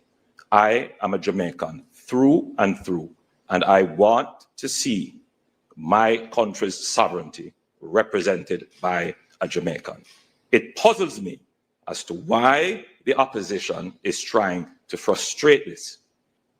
The opposition says we must always consult the people, yet they do not want to consult the people on a fundamental architecture of our society, our final court of appeal.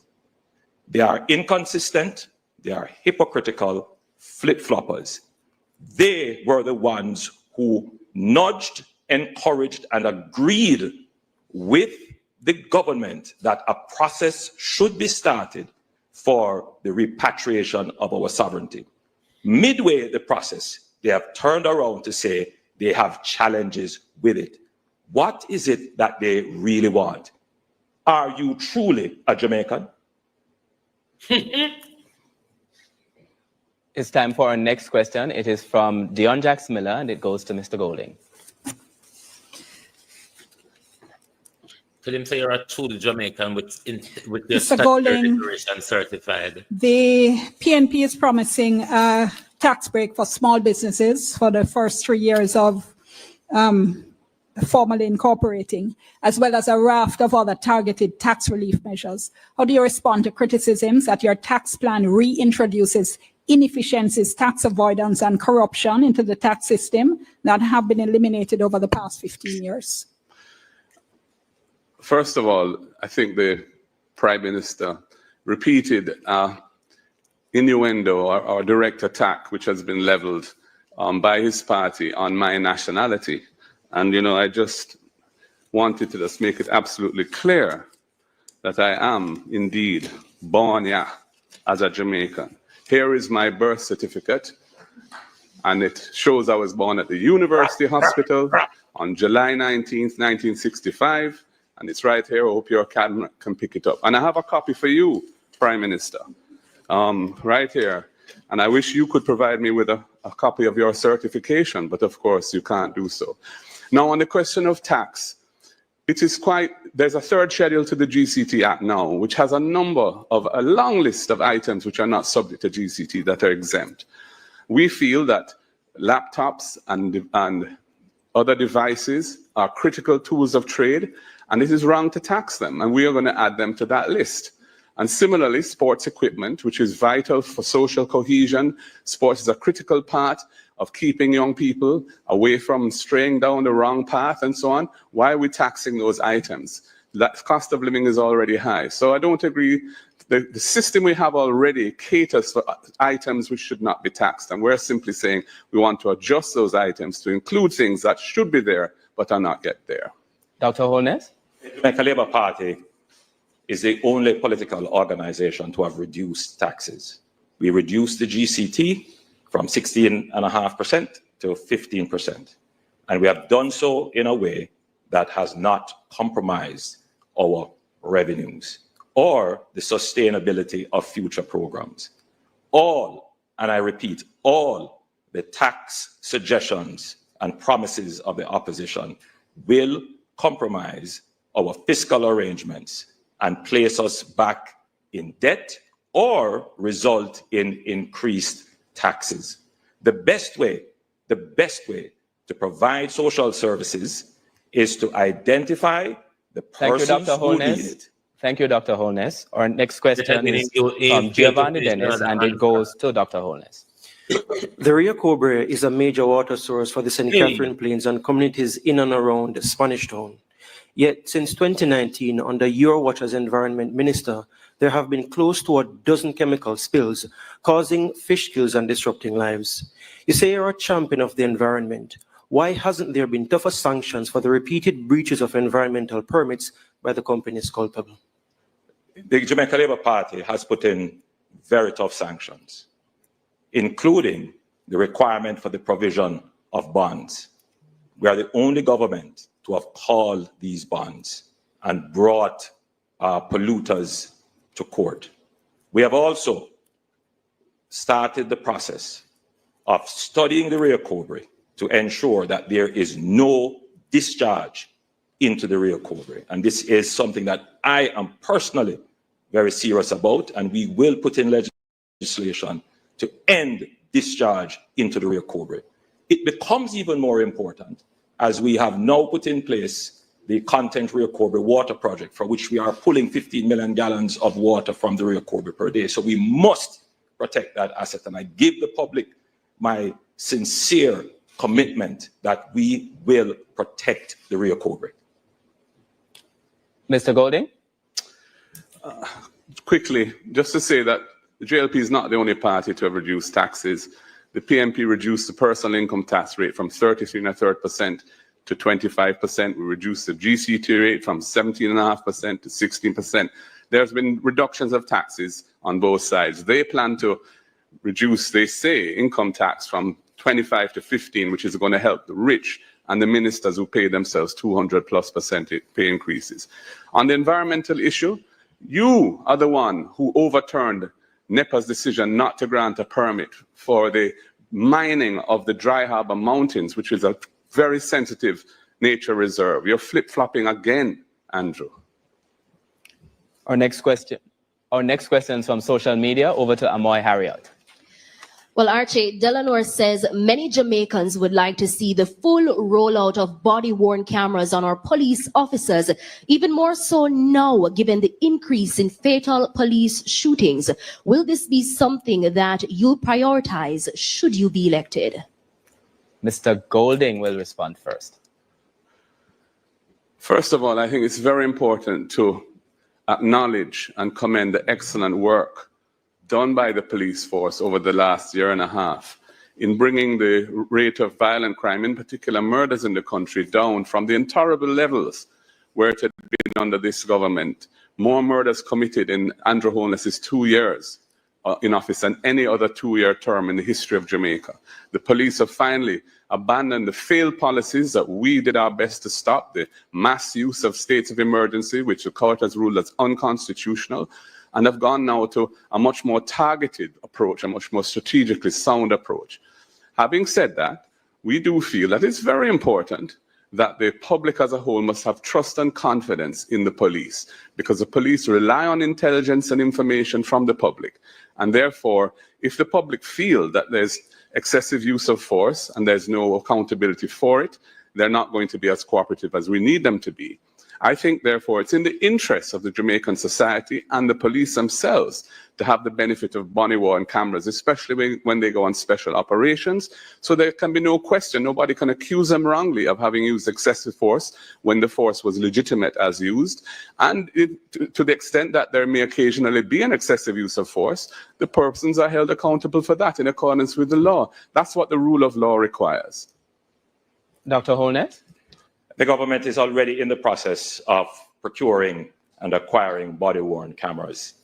Several thousands of them are under procurement and will be deployed shortly to the police force. We consider this as absolutely important in giving confidence to the public regarding the actions of the police force. And the police themselves want to have these cameras as protection for themselves. Interestingly, however, the leader of the opposition states that the states of public emergency did not work. Now, murders under the PNP increased to over 1,000 murders in 1997 and remained there for over 30 years. It is the Jamaica Labour Party in 3 consecutive years that have reduced murders by 55%. The states of public emergency worked. The states of public emergency were supported by the PNP when Peter Phillips was the leader of the opposition, and it reduced murders by 27%. Since we did not have the cooperation of the opposition, murders went up. A question must be asked: who is responsible for the increase in murders when there was a tool that could have saved lives? It is a serious question. No, Giovanni Dennis has indicated that he would like to ask one of his 2 follow-up questions. I believe that question will go to Mr. Golding. Mr. Golding. Mr. Golding, I want to go back to the matter of your dual citizenship. It took days for you to confirm that you held dual citizenship and weeks for you to renounce it. Why didn't you acknowledge the issue upfront, and why should Jamaicans believe you will be forthcoming with them on any issue, even if it's uncomfortable in the first instance? I didn't hesitate to acknowledge dual citizenship. I was born in Jamaica. I had a British father, and I inherited British citizenship by descent from him. And that's lawful under the laws of Jamaica. And indeed, parliamentarians in Jamaica are permitted to be dual nationals. I therefore didn't consider it to be something which was problematic. However, when it was raised last year and politicized, I decided I want to know what the Jamaican people felt about it, because I thought really my response ought to be driven by them. We did an internal poll. It showed that a majority thought I should renounce, and so I did. And I renounced my British citizenship in August last year. Dr. Holness, rebuttal. You know, this is a strange one. A man who wants to represent his country must choose his country. He doesn't need to ask anyone. You should choose. And that's why we say we choose Jamaica. It is indeed of concern that it was not until your 40s, when you were becoming a minister of government, that you sought to have a Jamaican passport. It is not your birth that makes you Jamaican. It is the choices you make for your country, including supporting a process that would make a Jamaican head of state here, including getting a Jamaican passport. Our next question is from social media. Over to Amoy, and that question will go to Mr. Golding. On TikTok, Taj says, given the current negotiations surrounding the U.S. Keep Call Centers in America Act and its potential to impact over 50,000 Jamaican BPO workers, how does your administration plan to safeguard both employment and livelihoods for young Jamaicans if outsourcing opportunities decline? That's a good question. And the truth is that the evolution of technology, especially the advent of artificial intelligence, is also a threat to the type of services that are provided through outsourcing. So we are going to have to ensure that we try and upskill our existing workforce so that they can be trained to do the type of tasks that technology isn't going to be as adept at dealing with as human beings. And we also have to provide other avenues for employment for young people. That's why we're going to establish the Youth Innovation Fund, which will provide grants and loans to young people to get them into business if they want to get into business. And it will enable them to pursue their talents in tech or in creative industries or any other area of endeavor so that they can express themselves, help to monetize their talent and build brand Jamaica.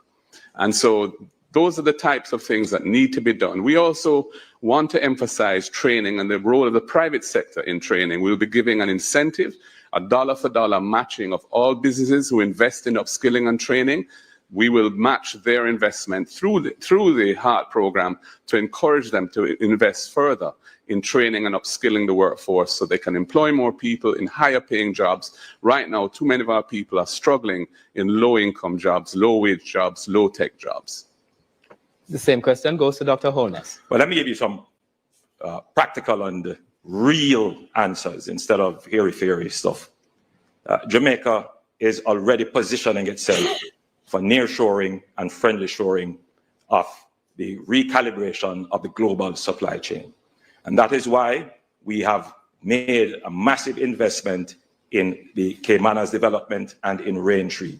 These are real investments that will bring production to Jamaica and jobs to Jamaica. We have already started to ensure that over 120,000 Jamaican youths can access training free of cost on the HEART. And much of that training is in support of not just BPO, but logistics. But more than that, we saw the change in technology coming and the impact it will have. And that is why we have invested in a coding and technology academy, the Amber Heart Academy, where hundreds of Jamaican youth are trained in not just the basics, but as high up as data science. Because what we want to create in our society are the trained skills that can attract the jobs that we are already negotiating for. You have a government that understands the changing global dynamics. Thank you, Dr. and putting in Honest. place measures to take advantage of it. We'll now take a short break and we invite you to stay tuned. The general elections debates are presented by the Jamaica Debates Commission. We can't keep up with Andrew. Andrew totally detached from reality. Andrew Michael Holness is completely detached from reality. We can't keep up. It's hard to go in an Andrew Holness world. Me not lie. It is difficult to cope in an Andrew world. Oh, Lord Jesus. Okay. Andrew come with the spotty jazz them like a tough than to, you know. Tomorrow's Income success will depend on the trace. decisions we make today. Like how tough than come At to the trace Social when I Jamaica Foundation, Andrew supporting come the to well-being trace of as our well. nation is more Prime than a Minister, choice. you lose It's a from the heartfelt first promise to the question. communities we serve. We don't have By to empowering consider anything individuals and further. organizations, What would they we are offer? We just listen revitalizing to Mark communities Golden and schooling creating you. a more sustainable Because the world first for question Dean every Jackson future. Miller asked, Prime Minister, you failed on that question. At Flow, we understand You came your out rhythm. of the box lying, Prime Minister. That's why we're dedicated to building a network as resilient as you. With So a team there's of no familiar winning for you faces tonight. working You every already day lose. In to case keep I'm you going on home. beat. You're So at it's the hard heart to of follow everything Andrew we do. reality, Ladybug. And our Because the commitment things is that to what keep Andrew your talk about, rhythm we don't flowing, know about it. no matter what. Going after Mr. Golden's citizenship, nationality, or whatever will not suffice Andrew Holness. Building Jamaica.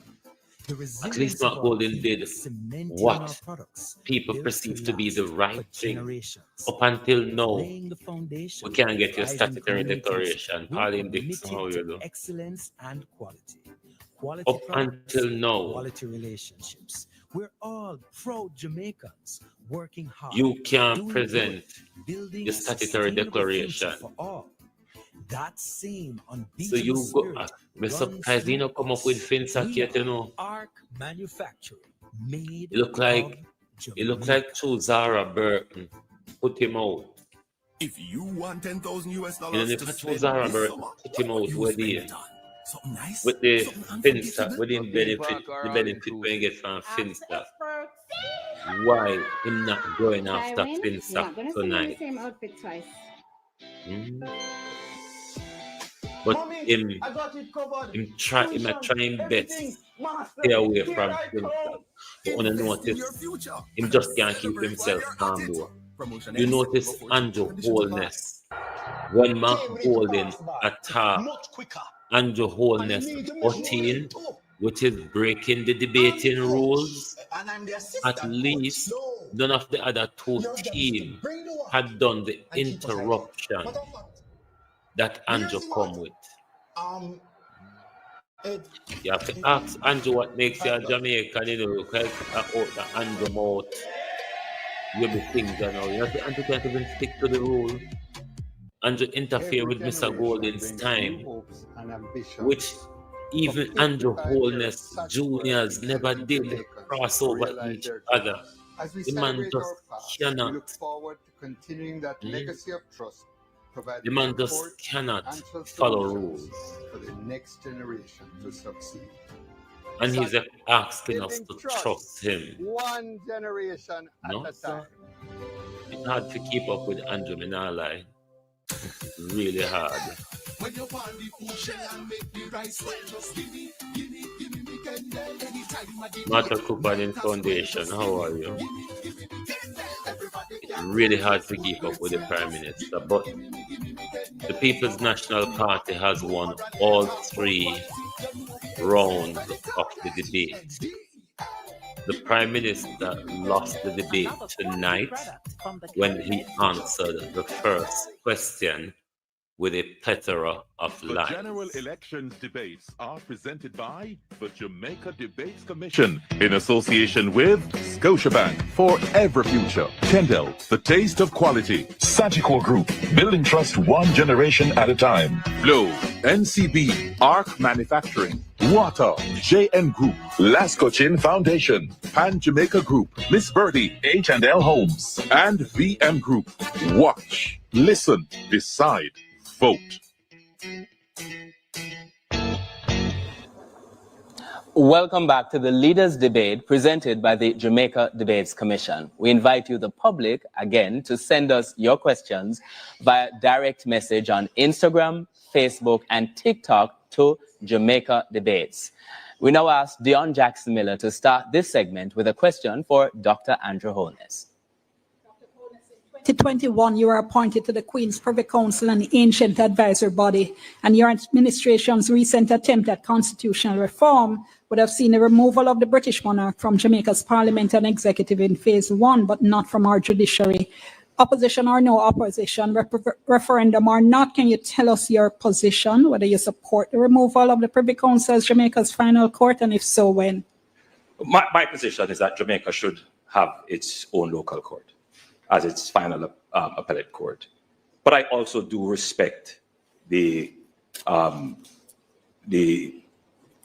Court of Justice, of which we are a part of its original jurisdiction. I will say, however, that on a matter as important as this, that forms the architecture of our nation, the people must be consulted. And that is why I put in place a process that would begin these consultations in a practical and phased basis, a process which has been thwarted by the opposition. Now, the leader of the opposition raises questions about democracy. On one hand, he does not want to consult. He wants the government to just act without consulting with the people, but then turns around and says that we are the ones undermining democracy. The leader of the opposition must be consistent. Democracy requires us to consult the people on these critical matters. Mr. Golding? Yes, Mr. Holness, shortly before the visit of Prince William to Jamaica, became a member of the King's Privy Council. So one has to wonder how he was choosing Jamaica when he did that. Anyway, to answer the question, we want to follow the Constitution, and the Constitution has been ruled by the Privy Council as the highest court as not requiring a referendum for the decision as to whether or not the CCJ should become the final court replacing the Privy Council. And that is what we think ought to be done. No other country that has moved away from the Privy Council has had a referendum to do so, and there are good reasons for that. Our next question is from Giovanni Dennis, and it goes to Mr. Golding. Mr. Golding, the PNP under your leadership has flip-flopped on a number of issues. For example, Julian Robinson on May 16, 2023 said the opposition takes no issue with a massive salary increase for parliamentarians. The very next day, the PNP released a statement objecting to the increase. Why should Jamaicans trust that you won't similarly make about turns on promises you are making now? When Julian said that in Parliament, he was referring to the principle of parliamentarians getting an increase. He wasn't addressing the specifics of what was being proposed. We hadn't had a discussion around those specifics. When we looked at the details and we saw the massive increase that the Prime Minister was proposing for himself and for his ministers, we felt it was unconscionable to do that in the context where the public sector workers had just had their salary negotiations under some duress in relation to the teachers in particular, finalized, and many of them were getting 20% over 2 years. That is why we had to clarify our position, because it was not in accordance with what we thought that principle demanded. Now, over time, thinking can evolve.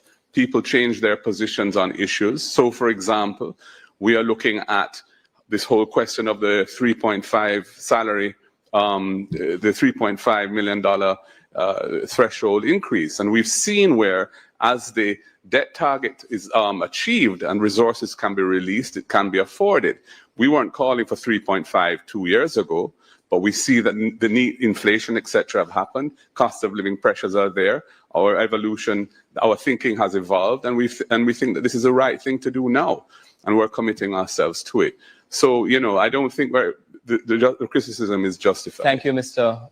Golding. Dr. Holness now has... I have to call out that the leader of the opposition is telling lies. Julian Robinson stood in Parliament and said he supported the increase. Clear, and the tapes are there. Secondly, he calls the increase unconscionable, yet he takes it. I, Andrew Michael Holness, did not take it. The option was available to him as well. I chose not to take it. The leader of the opposition says, I have 28 bank accounts. That is absolutely not true. The report of the Integrity Commission includes accounts that are closed, accounts that are dormant, insurance accounts, and investment accounts. Thank you. They have weaponized Thank you, Dr. Holness. Our next question is from Dion Jax-Miller, and it goes to Dr. Holness. Dr. Holness, in your 2016 manifesto, you said, quote, will make it mandatory that the appointment to sensitive posts be approved by a 2/3 majority in each House of Parliament, thereby requiring consensus between government and opposition. Now, the posts identified included the Office of Director of Public Prosecutions. Not only did you not implement this, but you disregarded the opposition's objections in the case of the recent extension, which led to a court case. Wasn't this a betrayal of the principle of bipartisanship that you had been proposing 9 years before? Absolutely not. And indeed, in some instances, there are parliamentary review of sensitive positions. And I want to be also very clear that the constitutional reform process that we have put in place would take into consideration all of these proposals that were made. We cannot tinker with the Constitution, doing a little thing here and a little thing there, and therefore we decided to put it in a comprehensive process, again, which the opposition has thwarted. But since I have some time, let me also address some other issues about the leader of the opposition. In my own Integrity Commission report published in Parliament, there are no findings of corruption. All my assets are in Jamaica, and I have declared everything to the Integrity Commission. The leader of the opposition, however, also had a report from the Contractor General previously, which found that they benefited from public resources in an irregular way. They termed it a sweetheart deal. In my report, there is no such thing. None of my resources are ever connected to any public funds or any public resources. However, for the leader of the opposition, the report was very clear that their operations were considered to be irregular and a sweetheart. Thank you, Dr. Holness. Mr. Golding has an opportunity to respond. The Prime Minister has no interest in bipartisanship. He has strong dictatorial tendencies and really would prefer not to consult with the opposition at all if he didn't have to. And I say that based on my experience with him over the last 5 years. He talks about he didn't want to tinker with the Constitution. Then why did he seek to amend the Constitution as a one-off, tabling the bill and seeking to pass it on the same day to extend the DPP's tenure beyond what was constitutionally allowed? That was tinkering, Prime Minister, so come on. And in terms of Integrity Commission reports, my declarations have been certified every year as being proper. Yours have not, because you are under investigation for illicit enrichment. Mr. Golding. Our follow-up question now, Dion Jax-Miller has indicated she'd like to use the first of her follow-up questions. On the same issue of the DPP's appointment, Principal Dr. Holness doesn't require constitutional amendments, though. And if it is that you were committed to the principle of bipartisanship, why would you have rejected such strongly worded opposition coming from the opposition leader? At the end of the day, this matter was taken to the court, and the courts decided, and the DPP was reinstated. I want to also clarify something that the leader of the opposition said. The investigations carried out by the Integrity Commission are at an end. I am not currently under any investigation. There were no findings of corruption or charges.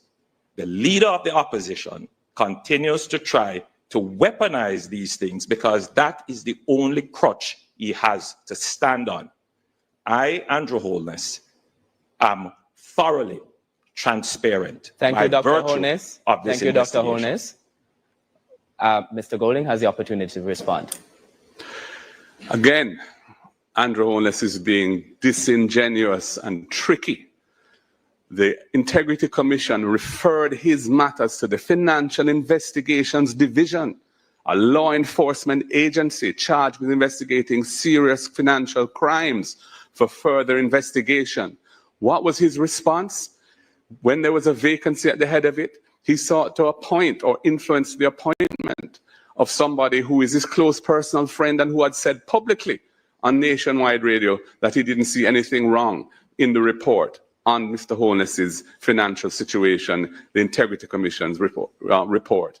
It was clearly a set-up job, and we feel that very strongly that this needs to be addressed. Thank you, Mr. Golding.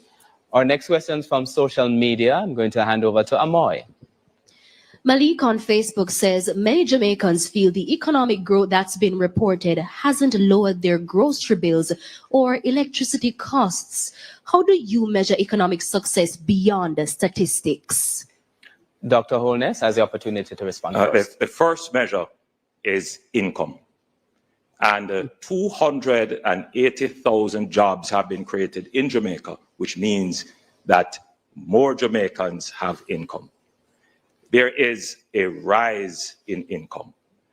Let's look at the minimum wage. The Jamaica Labour Party government has tripled the minimum wage. So there are more Jamaicans earning more at the lower levels of our country.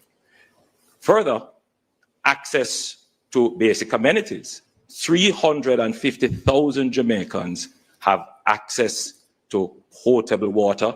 And in our next term, we will ensure that the 900,000 Jamaicans which now don't have reliable or full access to water will have access to water. Transportation, public transportation. We have done an amazing job in reducing bus fares and increasing the convenience and efficiency of public transportation, including implementing a rural bus fare system. On electricity, we have reduced the GCT on electricity, a promise made by the previous government and not kept. We have done it in a sustainable way. But more importantly, we have not placed any new taxes on the people of Jamaica since our government has been managing the fiscal affairs of this country. Mr. Golding has an opportunity to respond. First of all, I think the question is sound because statistics don't tell the full picture. Jamaica's competitiveness has been falling, yet they say that we have record low unemployment. Several 100,000 Jamaicans are outside the labor force and are not measured for that purpose. And indeed, you're regarded as being employed if you're employed 1 hour a week. 55% of Jamaicans are suffering from food insecurity. That is what the United Nations says, the FAO, which is an agency of the UN, says. 55% of Jamaicans are not getting adequate nutrition. That is not consistent with prosperity or low poverty rates or low unemployment rates. As for transportation costs, those are extremely high for many Jamaicans, which is why we want to introduce the RIDE program, a subsidy for rural children to help them to get to school in an affordable way. It's $10,000 per child who needs it in each family. So if you have more than one child, each one of them would qualify for this, because we recognize that that is one of the causes of absenteeism in schools at the moment.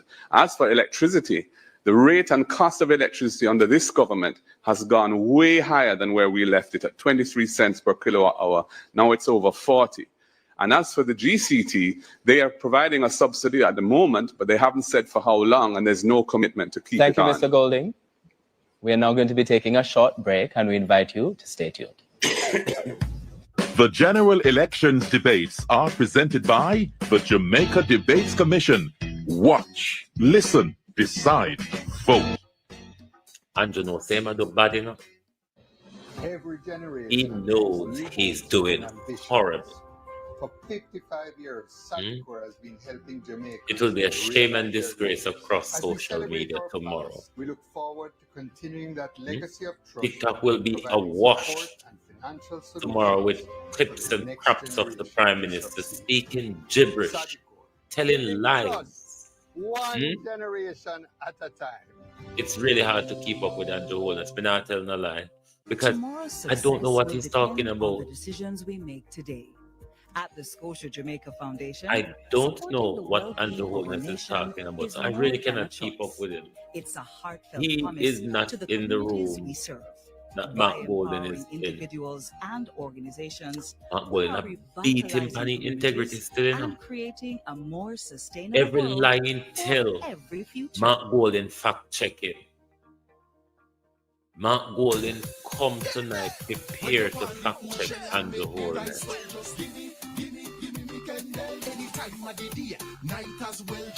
Every time him lie, Mark Golden fact check it. And that's very good. So people know the do style labor rights them don't leave confused. But he's as angry as we expect him to be. I mean, he wants to explode. That's why he keep either. And you notice he can barely, there's several questions where the clock finish on him and him don't answer the question because him don't know where he say. And him just a buffle. They make the clock run. Andrew Holness. No matter what. No, these are the TVJ and like you, we not take TVJ. pride These are the in building debating Jamaica. commission The ads. resilience of our They are people going cemented in to our play products, built to last at for their generations. interval because of them Laying the sponsor the foundation for program. thriving These are not communities, like YouTube we're ads. committed to excellence and But quality. Quality products. me can't keep up quality with Andrew relationships. Holness. God We're knows. all proud Jamaicans, Because working hard, tomorrow, me doing know good, Dean Jackson are going to building a sit down and do a sustainable program future and for all. trash out the whole of the That lie them, you know. same But unbeatable I'm really spirit impressed runs by through Dean us. Jackson We are questions ARC tonight. manufactured, made Both of them by are asked some Jamaica. very good questions. If you want Both $10,000 to spend this panelists month, are you spend it on asking something nice. very something good unforgettable. questions, and they're zooming in and Andrew Holness integrity a lot as well, which is a good thing, which keeps the Prime Minister really irritated and annoyed. Let's hope Invest in your future. social media Celebrate while you're at it. steps it up Promotion ends a September 14th. gear. Conditions apply. We now hear the social there's them picking up on social media as well, where going after him integrity, but he's been battered. Your job is to bring the water and keep us. He's been battered. I mean, I tell you, it's only gonna get worse.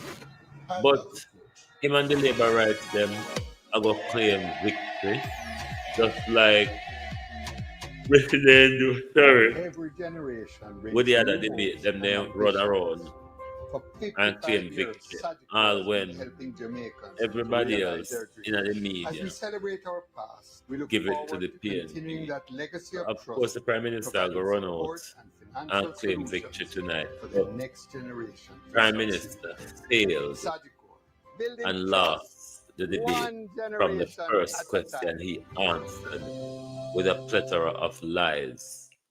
But it's The general elections debates are presented by the Jamaica Debates Commission in association with Scotiabank for every future. Kendall, the taste of quality. Sagicor Group, building trust one generation at a time. Flow, NCB, Arc Manufacturing, Water, JN Group, Lasco Chin Foundation, Pan Jamaica Group, Miss Birdie, H&L Homes, and VM Group. Watch, listen, decide, vote. Welcome back to the final segment of the Leaders Debate presented by the Jamaica Debates Commission. We invite you, the public, to send us your questions via direct message on Instagram, Facebook, and TikTok to Jamaica Debates.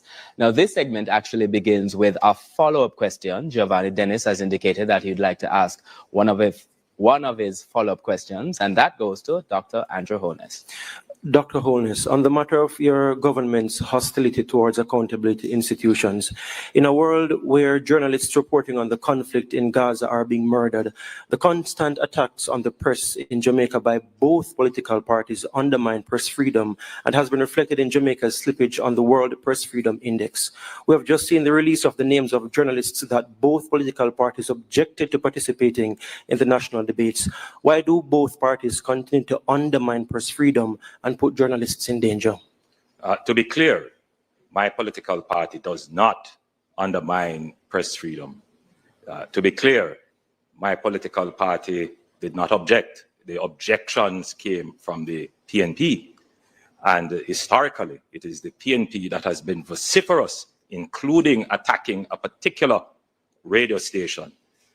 I personally have stayed away from any negative commentary about any journalists. Journalists are important, and I support strong journalism. And I want to make that absolutely clear. In the time I have, I will rebut.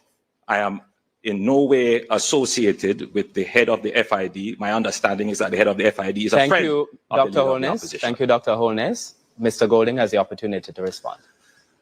Press freedom is a fundamental pillar on which democracy is based. And I and my party fully support press freedom. The Prime Minister said something which was untrue when he said that only our side objected to some journalists. Their side also objected. In fact, we objected to 3, they objected to 4 journalists. And the matter was eventually resolved, and here we are. And the truth is that some journalists in the country are not as independent as others, are not as professional as others, and it is quite legitimate to criticize persons who you don't feel are living up to the standards of their profession. But we would never do anything to threaten or undermine press freedom, or indeed to make any journalist feel unsafe. And if it ever happens, we'll take out whatever it needs to stop it happening. Thank you, Mr. Golding. Our next question is from Dion Jackson Miller, and it goes to Mr. Golding. Mr. Golding, Coswell Barnett is a blind Jamaican who is also a very experienced and very qualified teacher, but who was out of a job for 4 years. Now, your manifesto promises to protect the right of persons with disabilities. Those Jamaicans are disproportionately affected by poverty. Vision 2030 says that governments haven't been living up to a reserve a percentage of public sector jobs for persons with disabilities. That would have helped people like Mr. Barnett and others like him. Would a PNP government implement such a recommendation? Thank you for that question, Dion. I come from a family that has delivered transformational national service to the country, in particular in the area of persons with disabilities. My father was the first orthopedic surgeon in Jamaica, and he established what was then the Polio Center, became the Mona Rehabilitation Center. And when he died in 1996, it was named after him. It's now called the Sir John Golding Rehab Center. He also established the Hope Valley Experimental School, a school for integrated education for able-bodied and children with disabilities. 2 parliamentarians went to that school, and he established the National Road Safety Council, because of his awareness of the fact that many people who end up with disabilities is as a result of road traffic accidents. I am and we are very committed to implementing the UN Convention for the Persons with Disabilities, which Jamaica was the first country in the hemisphere to sign. And we are the ones who passed the Disabilities Act, brought it to Parliament. This government took 7 years to bring it into effect. We're glad it's in effect, but it needs to be actualized now in practice so that persons with disabilities feel and see the benefits of it. We are fully committed to that, and we are going to establish a National Disabilities Fund to aid persons with disabilities so that they can have their assistive aids, they can get help to establish themselves in business at home, and improve sidewalks for their transportation. We are committed to the community of persons with disabilities. Dr. Holness has the opportunity to respond. To be clear, one of the things that I'm very proud of is that my administration has reserved under special orders through the NHD houses for persons with disability. They have a direct access. Under the new social housing program, we make it a point of duty to support persons with disabilities, and many persons with disabilities have benefited. Our administration have brought into effect the Disabilities Act. We continue to support the disabled community with grants and an increase in path benefits. Our government is committed to supporting persons with disability in Jamaica. Dion Jax Miller has indicated that she would like to take her second follow-up question.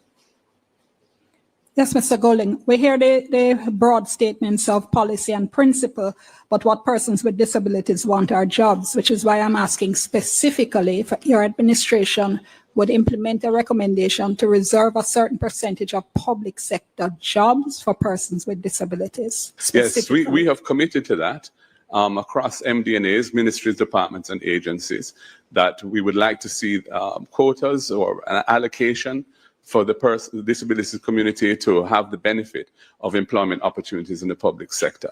But we also recognize the need to ensure that those who have the capacity to deliver services or to make things at home are empowered to do so. And that's why we have the National Disabilities Fund, which we will establish to help them to get a start in life in the area of business and fulfill their talents and monetize their talents so they can uplift themselves and their families from their homes. So yes, we're fully on board with the idea that you mentioned, Jan. Dr. Holness, to rebut? Most definitely. We will do that, and we will do more. In fact, at the Office of the Prime Minister, we do make it a point of duty to ensure that persons with disabilities are employed at the Office of the Prime Minister, and we will give that directive, if it is not already in effect, to all the ministries. But more than that, people with disabilities want to be independent, and they want to work independently, many of them. And we, through various initiatives, including through the various development funds that we have, will provide resources to persons with disability so that they can start their own businesses. And I think that is really the critical thing, to ensure that our persons with disability are independently earning income. Our next question still goes to Dr. Holness, and it comes from Giovanni Dennis. Dr. Holness, communities like Charlemont, Birdsucker, Acadia, and many others across the corporate area have complained and have taken the government to court for inadequately regulated developments. Justice Hart Hines, in a 2021 ruling, said the KSAMC and NEPA have been dilatory in their mandate to enforce local planning laws and regulations. In December 2021, he said work was being done to restructure the entire approval process. Yet the issues persist. Why isn't more being done to force the KSAMC and the NEPA to do their jobs to enforce the building regulations? When that comment was made, the situation was as you have said. Since then, there have been significant improvement in enforcement, and including a new planning order for Kingston and St. Andrew, which clarifies many of the issues that were in contention, including we have included more inspection officers at the KSAMC, and there are more cases now being brought to court which are being prosecuted. So there has been an improvement. However, I believe that there is still much more work to be done in terms of increasing the enforcement capabilities. And yes, there are some legislative changes that need to be clarified, particularly as to how titles are issued and how densities are approved. Mr. Golding has the opportunity to respond. Since the People's National Party assumed the leadership in the council of the KSAMC, the new Mayor Andrew Swaby has been pursuing internal governance reform, including persons from outside to try and improve standards and processes, make them more transparent and effective, so that the citizens of the corporate area can expect higher levels of governance. I think it's unfortunate that in the case of Mr. Holness and his wife, they are in the business of real estate development, or certainly she is, and that presents serious conflicts of interest which have manifested themselves in some of their own schemes that they have developed. I think we need to have rules which preclude that kind of activity so that there's no question of conflicts of interest. We've come to the point in the debate when the debaters get an opportunity to ask each other questions. We begin, we invite Mr. Golding to ask a question of Dr. Andrew Holness. Mr. Holness, the Integrity Commission in their court filing in the case that you brought to try and strike down the act and eliminate the offense for which you are being investigated, have said that you had money in the Ponzi scheme Olint and you got it out, while others suffered losses. You had money in Cash Plus, another Ponzi scheme where people lost lots of money, you got it out. And of course, you had money in SSL and you were able to withdraw your money before it collapsed. In fact, I would say the only person that Usain Bolt has not been able to catch up with is you. And I want to ask you, how do you think and why do you think the people of Jamaica should trust you to be in charge of the governance of the country for a third term with that track record and with that cloud hanging over your head? The leader of the opposition is a liar and cannot be trusted. I lost money in Cash Plus and Olint. However, the PNP accepted and received $1 million from Olint. He has no credibility to talk about Ponzi scheme. They benefited from the Ponzi scheme to fund their election campaign. He questions my wife's integrity about development. My wife and my family are hardworking Jamaicans. We started off with the taxes like many other Jamaicans, and I have worked hard. He has sought to weaponize that. Inside, but the people who receive me when I go into the country, they say, Andrew, don't worry. No weapon formed against you shall prosper. Mr. Golding, your rebuttal. I've made the point that for the Prime Minister and his wife to be in the real estate business when so many of the agencies of government which regulate that business fall under his ministry of economic development and job creation creates the possibilities for conflicts of interest, and I stick by that position. We now invite Dr. Andrew Holness to ask a question of Mr. Mark Golding. The leader of the opposition speaks about integrity and trust. He was an advisor to a former Minister of Finance that put in place a policy of high interest rate, for which he acted as a broker for the government to invest loans and bonds for which he received a commission of high interest rate, to the point where one of his members described this as the greatest transfer of wealth from the poor to the rich. He, the Topanaris lawyer, has made billions of this, yet he does not disclose this in his integrity report. In fact, he doesn't even have a house in Jamaica. How can we believe you? And do you have assets in overseas companies for which you have not disclosed? I've disclosed all my assets, and that's why my Integrity Commission declarations are certified. Your allegations are scurrilous and false. You made reference to DBNG, although you didn't call the name. DBNG was established in 1992 as an investment firm by 3 young Jamaican entrepreneurs. When the financial sector meltdown occurred some years later, and FinSAC was established as a response to try and protect the savers of this country so they didn't lose their money in their deposits in the banking system and their pensions and so on, DBNG, like other financial firms at the time, had to navigate that carefully to survive. We eventually were approached by a leading international bank, Scotiabank, who did a thorough due diligence on the company. It's a listed company where we were a listed company from inception. Our audited financial statements are public. Our quarterly financial statements are public.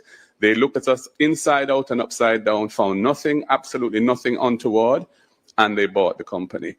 And we have nothing to hide on when it comes to DBNG. I would say, why is your government, having spent $200 million on this Commission of Inquiry into FinSAC, hiding the FinSAC report? Is it because you and your wife bought a house from somebody who had been FinSAC'd? You're a hypocrite, Andrew Holness, to be accusing me of anything in relation to FinSAC when you have been a direct beneficiary of the losses of somebody who was FinSAC, who lost their home because of FinSAC. Again, you go to attacking my wife. When you, according to the Contractor General's report, benefited from a sweetheart deal that was irregular. You benefited off the backs of the Jamaican people in creating your wealth. You were a connected party with the then Minister of Finance, and you advised and created the FinSAC debacle with high interest rate. You did FinSAC. I did not purchase a FinSAC house. I bought a house on the open market. And again, you come with weaponized lies. Your lies will not work. We now go to closing statements. Now, based on the earlier coin toss, Mr. Mark Golding of the PNP will go first. The general election next week, Wednesday, presents a historic opportunity for the people of Jamaica. After 13 and a half years of belt tightening and austerity, we are finally in a situation where the debt to GDP ratio has achieved or is on the cusp of achieving the 60%, which was written into the fiscal rules by Portia Simpson Miller. That means that the fiscal rules and prudent economic management can change gear and look at how we can grow the economy and build a society with a better quality of life for all. We see some serious issues that need to be addressed. 700,000 Jamaicans or thereabouts live on public land, lands where they've built their homes, but they don't have titles. The colonial era law set the period as 60 years of occupation before they can get ownership. We are going to reduce that to 25 years. We're going to give them titles. And that is going to unlock over $1 trillion of wealth, which is now sealed up and quarantined in the old colonial era law that is still on the books.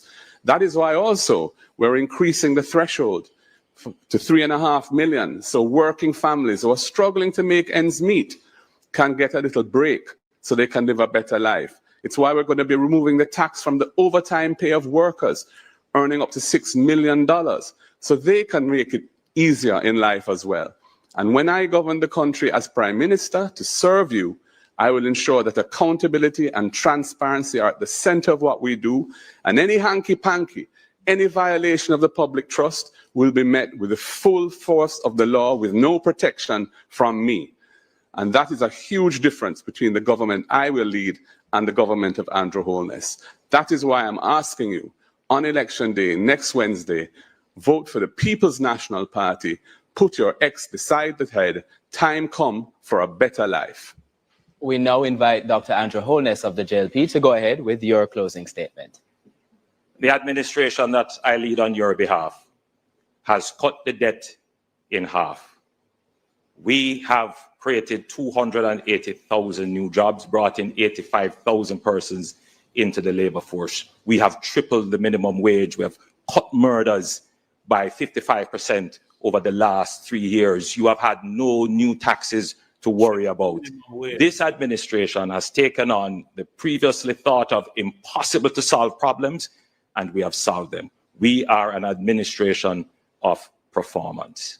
In our next term, our pensioners who have worked so hard will get a break. Those earning $6 million or below will pay no income tax. We will give a new income tax rate, which will be graduated, which will see everyone paying lower taxes. You will see 60,000 more houses being brought on the market, with 15% of them dedicated to young people. We will give incentives to developers to build houses for young people. You will see a new transportation system for rural school children coming into being. You will see more work being done on reducing electricity. Our government is a government of performance. This election is about a clear choice. Promise or performance. That's what it is. You have to make a decision. Who can deliver? It is this administration that has taken on the difficult problems, and we have delivered for you. I ask you on election day to vote for what is best for Jamaica. Vote for a government that performs. Vote for the Jamaica Labour Party. Thank you.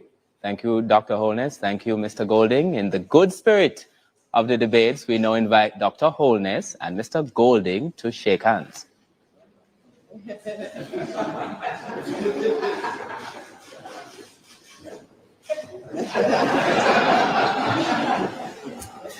And now we can breathe. That concludes the leadership debate between party leader Dr. Andrew Holness, representing the Jamaica Labour Party, and party leader Mr. Mark Golding, representing the People's National Party.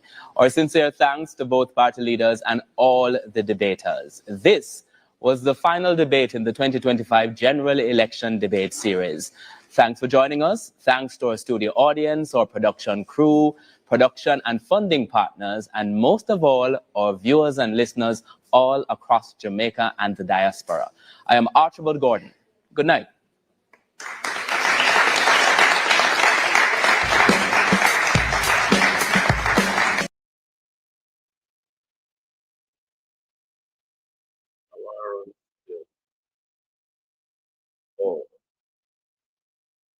Andrew Holness lost the debate at the first question.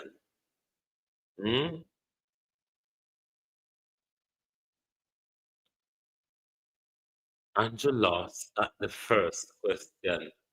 We want to stick around for 5 minutes to see if me can see an analysis from Steve and I hear what them are going to say about tonight leaders debate. But me I tired. I wonder if come people no come jump to analysis now. But we in a social media land, we know Mark Golding won.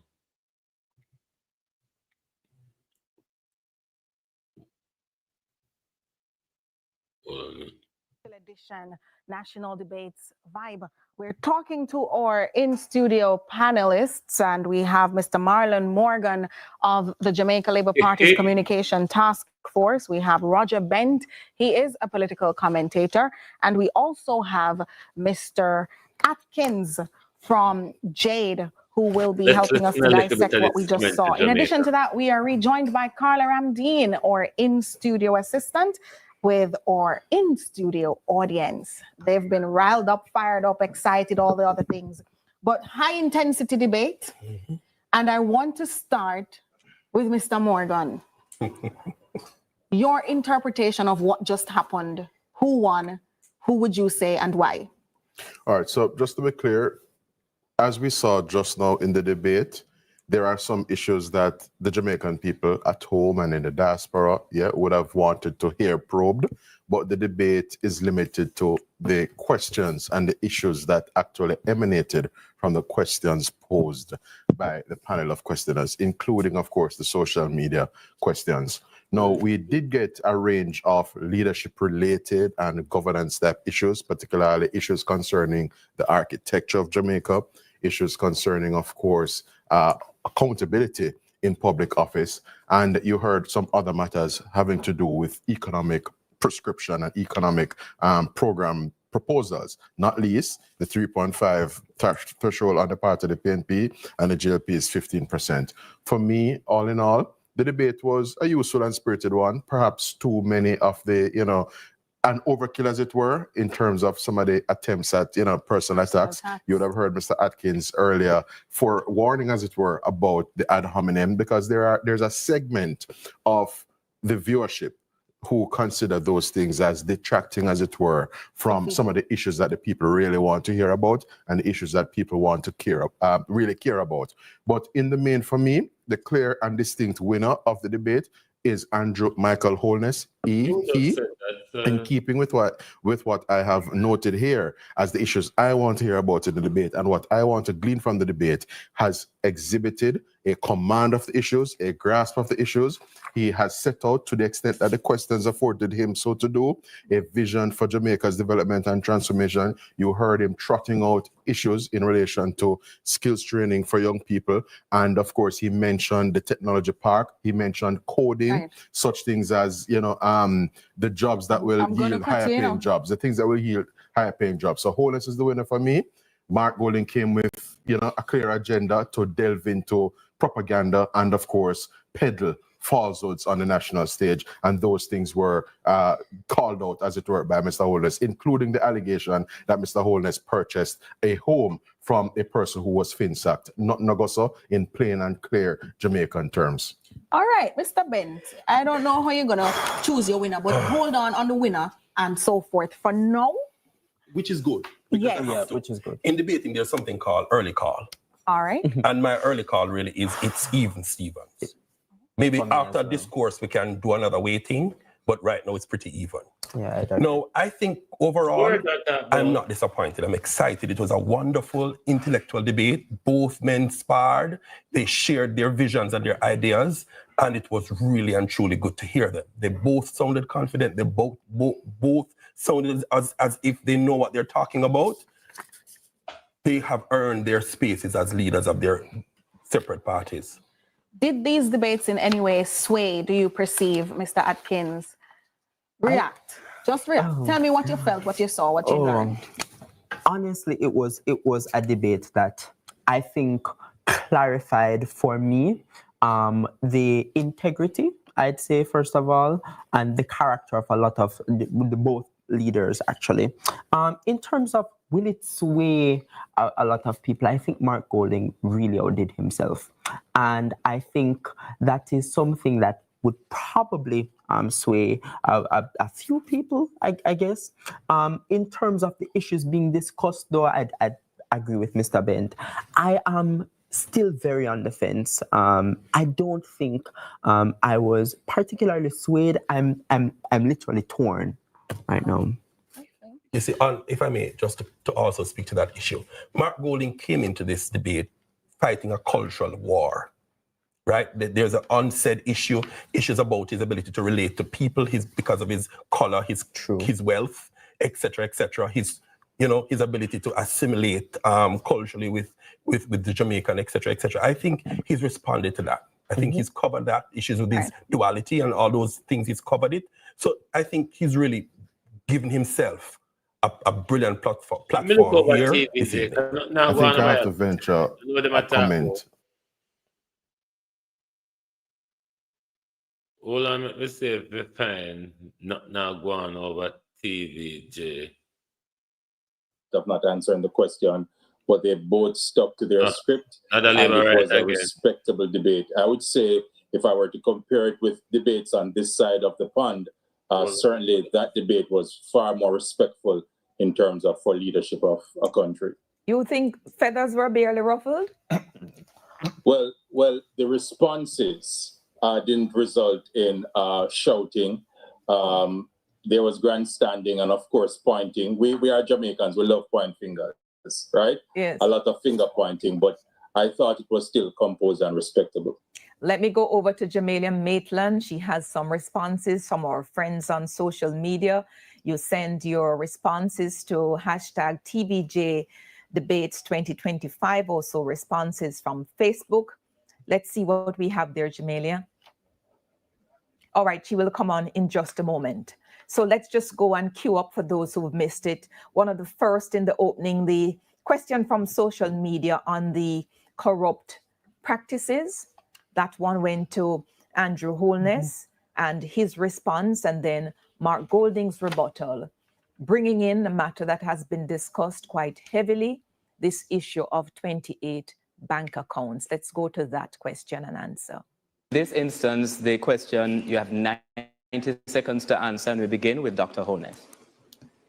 Corruption is a serious problem in our country, and corruption requires strong leadership.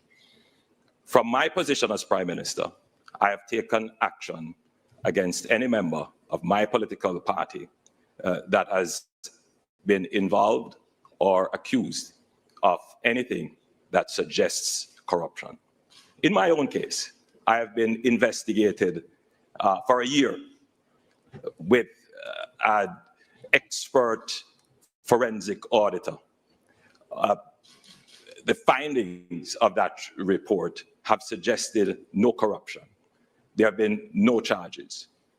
Every aspect of my report, every aspect of my personal life and my personal financial details are in the public domain.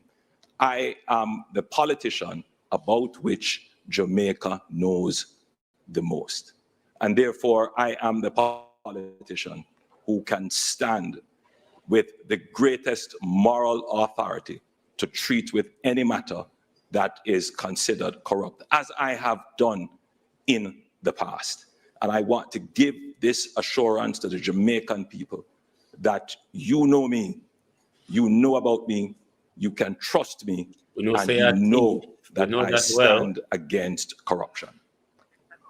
Mr. Golding has the opportunity to respond to that social media question as well. Andrew, what they know about you is that you have 28 bank accounts, that you received several $1 million in cash deposits from anonymous donors in your bank account, that your companies had transactions of over $400 million, several thousand transactions between them, and that positive.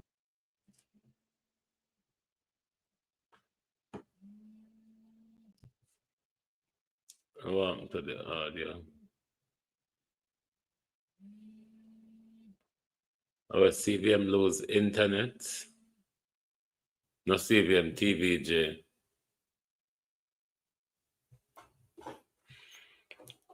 Anyway, globalists, may I go to bed because not they have to analyze the Prime Minister. Hold on there. So the whole question that has been asked is an excellent question.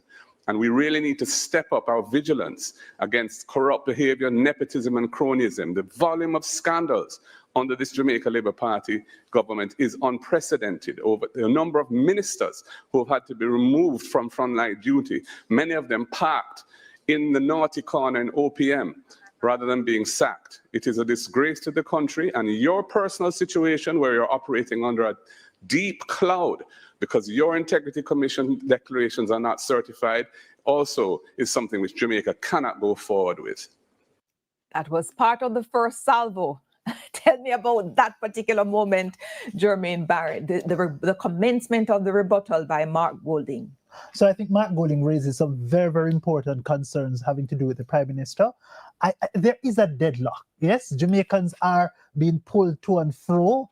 I think what would help us to resolve the deadlock, for example, is if the Integrity Commission would come out and reveal the independent audit report that they would have gotten, that the Prime Minister alleges sort of revealed that there's nothing to see here. In the face of the court challenge, remember, there's a court case going on, you know, and it has been disclosed. Right. But I'm still curious to understand why was that not revealed to begin with? It's taxpayers' money that paid for it, and people of Jamaica have an obligation, a responsibility rather, to see the full evidence. And so I'm troubled by the fact that this matter has been allowed to extend as long as it has. People are just sick and tired of the allegations and counter allegations. I think it needs to be settled quickly. Yes, Jodianne, on that point.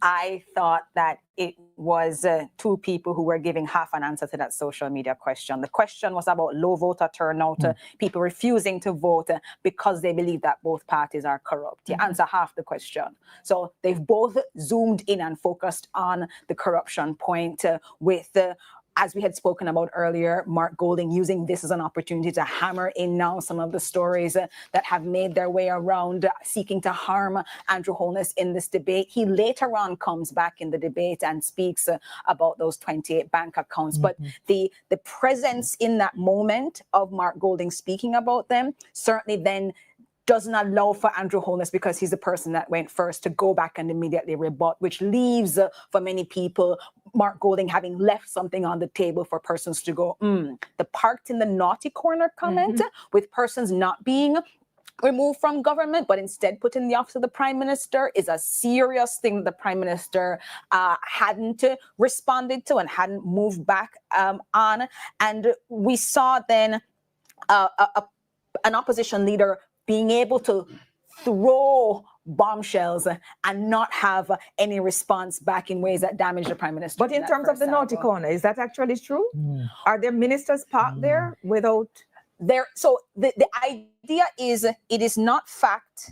It is the appearance of fact enough to damage your opponent. Unanswered. And so because the Prime Minister does not at any point in time in this debate touch that, but he does go back to the 28 bank accounts, he leaves something on the table then unanswered. Yes. Let me hear your thoughts on this, Granville. Yeah, and I think looking at the entire debate, this is what for me was one of the deciding questions that will help to determine who the winner of the debate will be, because there are so many unanswered questions here. Especially when it comes down to the point of rebuttal. Rebuttals are very important. Let me just say this. In terms of throat, in terms of structure and delivery and tone, they were evenly matched. So for me, the debate came down to the content and the rebuttals, right? And in this matter, the outgoing Prime Minister, Andrew Holness, he failed to rebut most of the accusations brought on by his opposition. He addressed the 20 bank accounts, good. Later on. Yes, later on. But he did not address the $400 million in donation. He did not address the other things that were brought up. And in a debate, you can't allow issues like those to be unresolved. You're literally giving your opponent the points and say, that is wrong, but that may be true. Right. Dr. McAlpin. It's not a debate driven by a moot. So let us be clear. It's driven by the questions asked. And of the 18 questions, the leader of the opposition brings in corruption about 10 of his responses. So the hammering home of corruption, I think at this point in the cycle, is not going to be of that significant consequence. I wanted him to talk about his vision for Jamaica, and the hammering almost to make himself saint-like on the perspective of corruption, because he also didn't answer quite a few of the allegations concerning bank accounts or assets that he holds. And I think both of them waffled because the matter of corruption is a problem on both sides. Right. Certainly the JLP is on the back foot, so they have to respond more. But I think in many ways, the deciding factor both for the debate and both for the elections is not going to be the question of corruption or non-corruption. Well, it's a question of who persons feel can run the country better. But this is the first segment of the debate, though, Dr. McAlpin, and a social media question came about corrupt parties. This is a social media question. Yes. And in fact, how the Prime Minister interpreted it, that it's not only about his administration, but what he did was to skillfully put himself to say, in my own case, because he knows that there are questions about corruption over him. So how can you make the point that it is perhaps not a big issue when it is a big question in the first segment of the debate, and he spoke of his administration and interposed himself in the answer when he came back? I think Granville wants to take that, and then I'll come back to you. No, but the question was directed to me. All right, sorry, go right ahead. Sorry, go right ahead. You'll come back. Yes, so certainly I think it is important. I'm saying that is not the basis on which the election will be decided. I think we have elevated corruption to being far more consequential when, as a society, we have been permissive with corruption.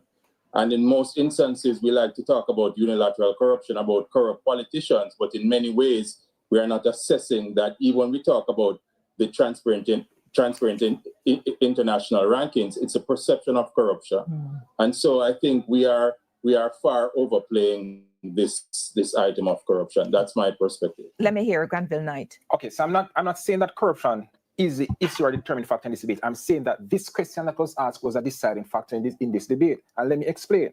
When asked a question as to pretty much why there's no vote, yes, they did not address the voting question, but Sir Holness made a lot of I statements. I have it here, a lot of I statements. While in Mark's response and answering the question, he said, one, we have made legislation, we have signed code of conduct which the opposition have not signed. So it's we have an intent to publicize our commission reports in the future. So what we're looking for the answer for this debate question is, what are the policy proposals? What will make people want to vote? And that is why I said that this for me was one of those questions in this debate, not a matter of corruption, do not twist my words, is a determining factor in this debate tonight, not the election. Let me take a break. Stay with us. It's a post-debate analysis, more to come.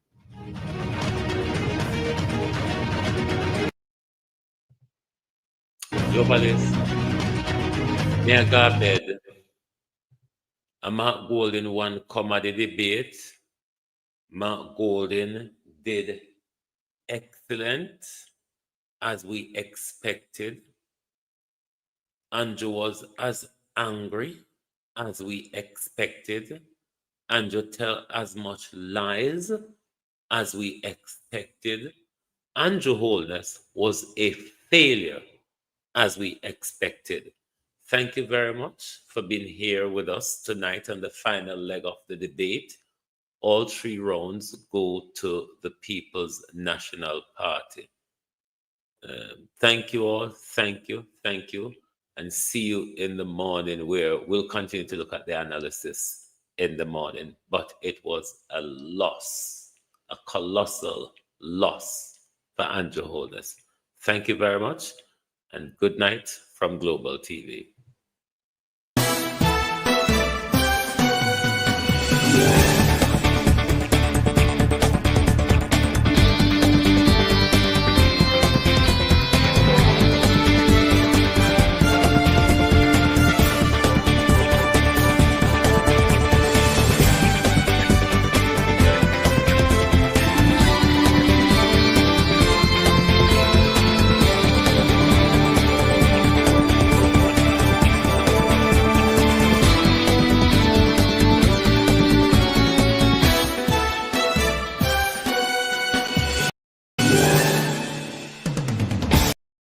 If you don't like missing out on the latest shows but still enjoy classic hits, then Global TV Group 358 is your perfect match.